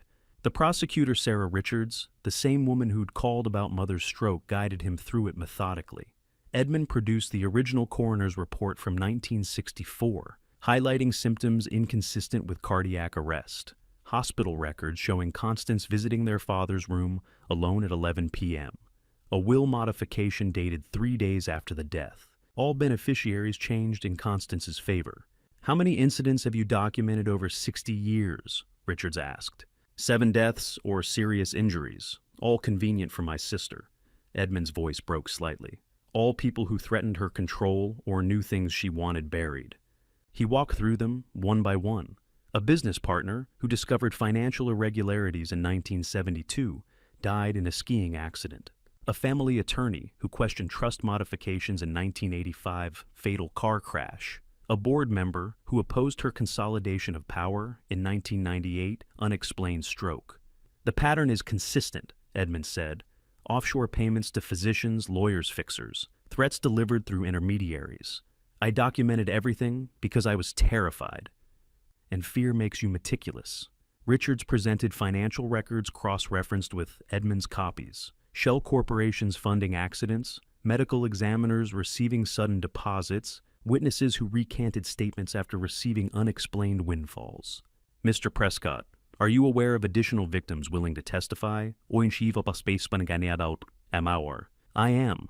2 individuals are alive and prepared to describe how Constance threatened their families if they didn't cooperate with false narratives. We're building a RICO case, treating her entire operation as a criminal enterprise spanning decades, not just the recent assassination conspiracy." The words landed like stones. My mother wasn't facing prosecution for one crime, but for a lifetime methodology of elimination. Edmund's banker's box sat on the prosecution table. Now 60 years of fear, converted into exhibits, my uncle was braver than I'd ever be, documenting horror while pretending respect. Living in his sister's house while building the case that would bury her. Dean's phone buzzed. He glanced at it, then passed it to me, silently. The notification detailed Viveka's plea agreement, guilty to conspiracy, fraud, and obstruction. Recommended sentence 8 to 12 years. In exchange, full cooperation and testimony against Constance. Her attorney had released a statement. I read it twice, feeling the familiar hollow anger. Ms. Viveka Prescott was manipulated by her mother-in-law's controlling influence over family finances and dynamics. She deeply regrets her involvement and accepts responsibility while acknowledging the coercive environment in which these decisions were made. "She's still playing victim," I said to Dean. "Still deflecting, even in a guilty plea." "The prosecutor doesn't care about narrative," Dean replied. "She cares about testimony. Combined with Edmund's evidence, they have an overwhelming case." My phone rang, Sarah Richards calling from a different line. "Your mother will never see freedom again," she said without preamble. "If she recovers sufficiently to stand trial, we're seeking 25 to life. At 93, that's a death sentence. If she doesn't recover, she'll spend her remaining time in medical custody." "I understand. Your uncle's testimony was remarkably brave. I wanted you to know that." I thanked her and ended the call. The legal machinery was complete. Mother would die, imprisoned or incapacitated. Viveka would serve nearly a decade. Edmund's silence had finally broken. I had won every public fight. But the private conversation waiting required different courage. That evening in my penthouse, I replayed the meeting with Tamara in my mind. She'd arrived precisely on time, ordered black coffee, and looked at me with an expression I couldn't read. She had Noreen's bone structure and dark eyes, but when she tilted her head, processing information, I saw myself at 20, the same analytical pause, the same habit of touching her temple when thinking. "Why didn't you search for her?" she'd asked. Direct, no preamble. I believed she'd taken money and left. I was 21, devastated and completely manipulated. "I'm not asking you to forgive, that I'm telling you the truth." "I researched the trust structure," she'd said. "I understand what my existence means legally. I want you to know I'm not here for money." "What are you here for?" "Acknowledgement. And I want my brother to hear the truth from people who won't lie to protect him." Tamara had Noreen's directness and my methodology, 20 years of genetics expressing in a stranger who should have been my daughter, but was raised by better men than I'd proven to be. I called Noreen that evening. Tamara agreed to participate in telling Everett, I said. I'm proposing we do it together, you, me, both children. Controlled revelation with support present. Noreen was quiet for a long moment. She has one condition. Harlan must be there. Harlan. He's her father, Kenton. Not biologically, but in every way that matters. She won't participate in any narrative that excludes the man who was actually present for 20 years. If you want her cooperation, you accept that he earned the title you never got to use. I understand, I said quietly. Fatherhood is presence, not DNA. He deserves that recognition. The legal battle was over. Constance would die in prison or a hospital bed. Vivica had traded loyalty for leniency. Edmund's silence had finally ended. I had won every public fight. But the private conversation waiting required sitting across from my son, my daughter, the woman I should have married, and the man who became the father I never got to be, explaining how my mother's cruelty created a family that biology connected but secrecy destroyed. We met in a neutral space, not my penthouse, not Noreen's home, just a rented conference room in Midtown with no Prescott history and no family ghosts, because some truths require neutral ground. 5 people sat around a table designed for corporate negotiations. Everett arrived first, tense and confused. Tamara came with Noreen and Harlan, her hand briefly touching Harlan's arm before she took her seat. I was the last to enter, carrying the weight of 25 years of silence. Thank you all for coming, I began. My voice was steadier than I expected. What we're about to discuss will be difficult, but you both deserve complete honesty. Everett looked at Tamara across the table. They sat on opposite sides, maintaining careful distance, not avoiding eyes, but not holding contact either. In 1989, I met Noreen, I said. I was a 20-year-old Columbia student. She was brilliant, funny, real in a way no one in my world had ever been. We fell in love. Noreen picked up the thread without prompting. Your grandmother discovered the relationship in April 1990. She considered me unsuitable, wrong background, wrong family, wrong everything. She orchestrated my removal. How? Everett asked quietly. Money and threats, I said. She paid Noreen's family to relocate. She told me Noreen had taken the money willingly, that the relationship meant nothing. I was 21, devastated, and I believed her. I never searched because I thought I'd been betrayed. The conference room was silent except for the hum of ventilation. Tamara's expression was carefully neutral, but her fingers were pressed flat against the table. I was pregnant when I left, Noreen said. I didn't tell anyone because Constance had already proven she would destroy anyone in her path. Hiding the pregnancy wasn't punishment. It was protection. For my child.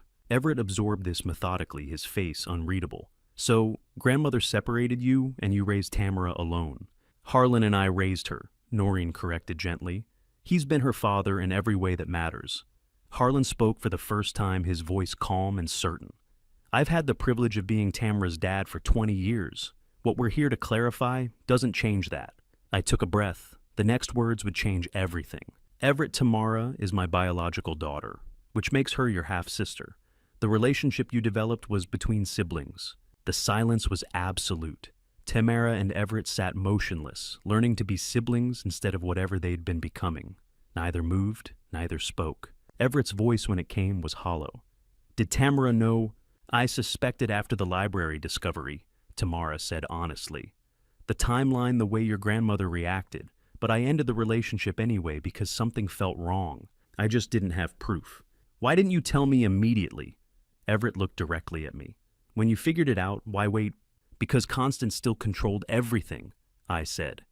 If I'd revealed the truth before dismantling her power, she would have used it as a weapon.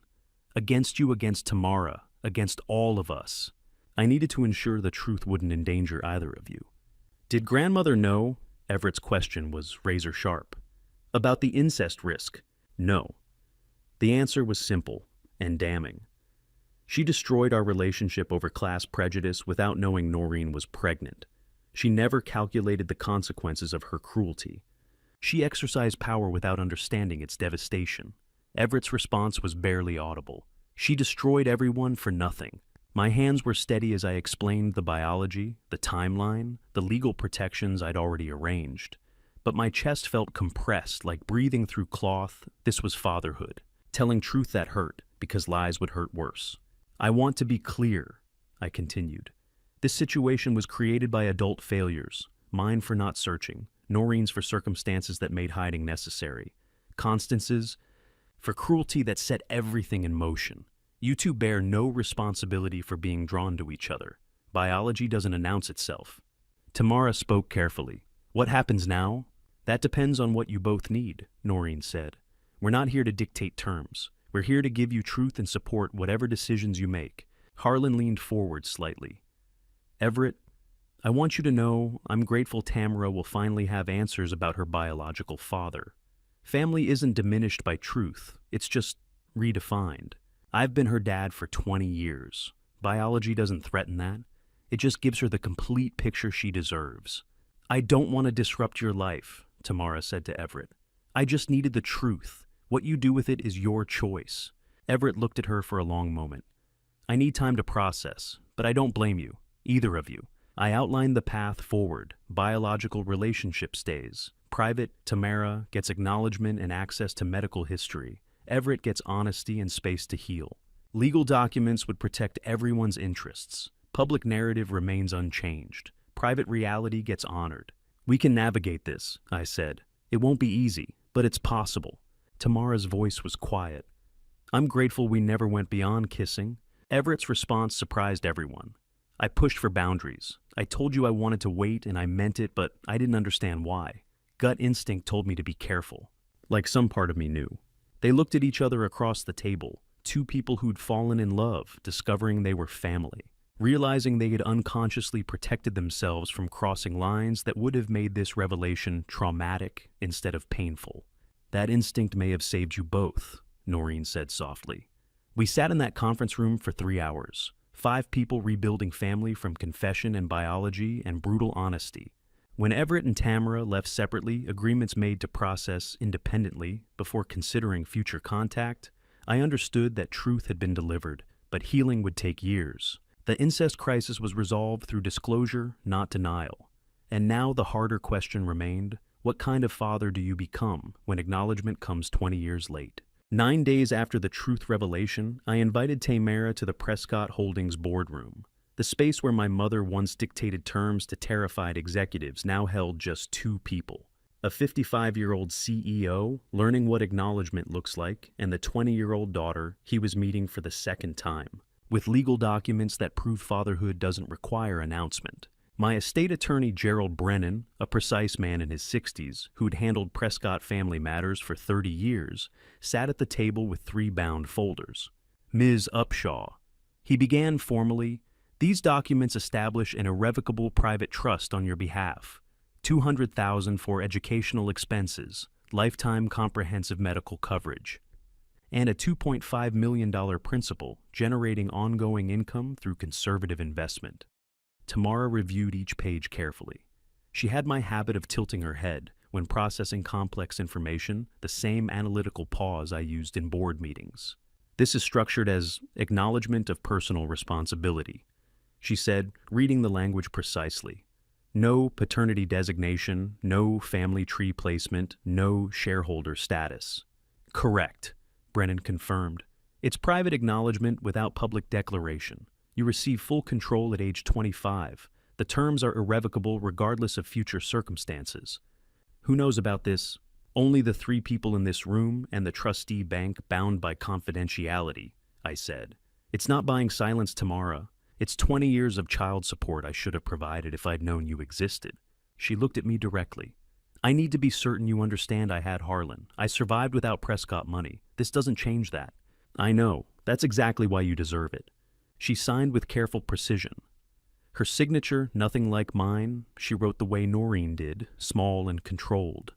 Brennan witnessed, collected the documents, and excused himself with professional discretion. The boardroom fell silent after he left. Just the 2 of us and the city visible through floor-to-ceiling windows, Manhattan spreading in every direction. Queens across the East River, where she'd grown up, watching this empire from a distance. Tamara spoke first. I'm not angry at you. I want you to know that. The words landed unexpectedly. I'm angry at your mother, she continued, for creating conditions that forced my mom to hide, for exercising power without calculating human cost. But you were 21 and terrified. I understand that. What would I have done differently if I'd known? I said quietly. I've asked myself that question 1,000 times. I would have fought for Noreen, rejected the control, chosen love over legacy. But you didn't know. Her voice was matter-of-fact pragmatic in a way that reminded me achingly of myself. So, we both deal with what actually happened, not what should have been. Tamara had Noreen's cheekbones and dark eyes, but she drummed her fingers when thinking exactly the way I did, a stranger carrying pieces of me, raised by people who loved her more completely than I could have at 21 and broken. Harlan is my father, she said. Not biologically, but in every way that counts. I'm not looking to replace that relationship. I just wanted to know where I came from. I can't undo 20 years, I replied. I can't claim fatherhood I didn't earn through presence. But if you ever need anything medical, history, legal advice, just someone who understands the biology, I want you to have access. I appreciate that. She paused. Can I ask what you're doing with the company, now that your mother's gone? Restructuring, independent oversight, actual accountability instead of dynasty theater. Will Everett take over eventually? Only if he wants to, not because he's obligated. I met her eyes. I'm trying to break the pattern of control my mother perfected. Tamara smiled slightly. I'm applying to Columbia Law School for fall 2025. I wanted you to know before you heard it elsewhere. The revelation settled like sunlight. Columbia, where I'd attended via legacy admission and family connections. Where she would earn her way through merit scores and personal statements. No Prescott advantage requested or offered. That's remarkable, I said honestly. You'll be extraordinary there. I hope so. It's where my parents met technically. Full circle. The boardroom door stood open behind us, mahogany installed in 1952, when my grandfather built this headquarters, closed behind 3 generations of Prescott decisions. I was preparing to close it behind truth instead of control, and the difference mattered. Would you like to see the view from my office? I offered. The whole city, including Queens where you grew up. Tamara considered, then shook her head gently. Maybe someday, but not yet. I'm still processing what it means this was always here while I was across the river. I understand. We walked to the boardroom exit together. At the threshold, she turned back. Thank you, she said. Not for the money, for the honesty. That's what I actually needed. You deserved both. We shook hands, formally acknowledging reality, without pretending it was more than it could be. She left through the executive corridor, her footsteps fading toward the elevators. I stood alone in the empty boardroom. The wall where former board chairs' nameplates hung in chronological order showed a conspicuous gap. Maintenance had already removed my mother's brass rectangle. They hadn't waited for ceremony or formal decision, just erased her. 80 years of power, reduced to a missing nameplate and an empty chair I would leave unfilled. I walked to the doorway and looked back one final time, the table where Constance had orchestrated separations and hired assassins. The windows overlooking the city she'd controlled through fear. The walls that had witnessed her cruelty disguised as protection. I closed the door carefully, locked it, walked toward the elevators, understanding that family is defined by courage to tell truth and grace to let people choose their response. I walked out of Prescott Holdings on December 24th, 2024, leaving behind the empire my mother built and the daughter I acknowledged but couldn't claim. The revenge was complete justice delivered in courtrooms and conference rooms, Constance imprisoned by her own methodology, Vivica trading loyalty for leniency. But the real ending wasn't about victory. It was standing in that boardroom choosing honesty over image, accepting that some relationships exist in private acknowledgement rather than public declaration. Understanding the family I destroyed and rebuilt would never look like the one I was born into. Constance's legacy was fear, mine would be truth, and in that difference lay whatever redemption remained possible. And to you listening to my story, remember this power built on secrets always collapses, but truth spoken with courage can rebuild what seemed destroyed forever. Don't make my mistake. I spent 25 years believing a lie because it was easier than questioning the person who controlled my world. I let my mother define love, family, and worth for me. I never searched for Noreen because I was afraid of the truth. That fear cost me decades with a daughter I should have known and almost destroyed my son's life. This family betrayal taught me something essential. Loyalty to truth matters more than loyalty to power. When you discover family betrayal, whether it's manipulation, lies, or control disguised as love, you have a choice. You can perpetuate the pattern or break it with honesty. Every family story contains both inheritance and choice. We inherit circumstances, but we choose what to do with them. I believe God gives us chances to correct the mistakes of previous generations. My mother chose control. I'm choosing truth. That difference defines everything. If this family story resonated with you, I'd love to hear your thoughts in the comments. Have you ever faced family betrayal or discovered hidden truths that changed everything? Share this story with someone who needs to hear it. And if you want more stories about truth, redemption, and family, please subscribe and join this community. Thank you for staying until the very end. Your time means everything to me. One final note: while this family story is inspired by real experiences, certain details have been adjusted for privacy and storytelling. What I hope stays with you is the message about choosing truth over control.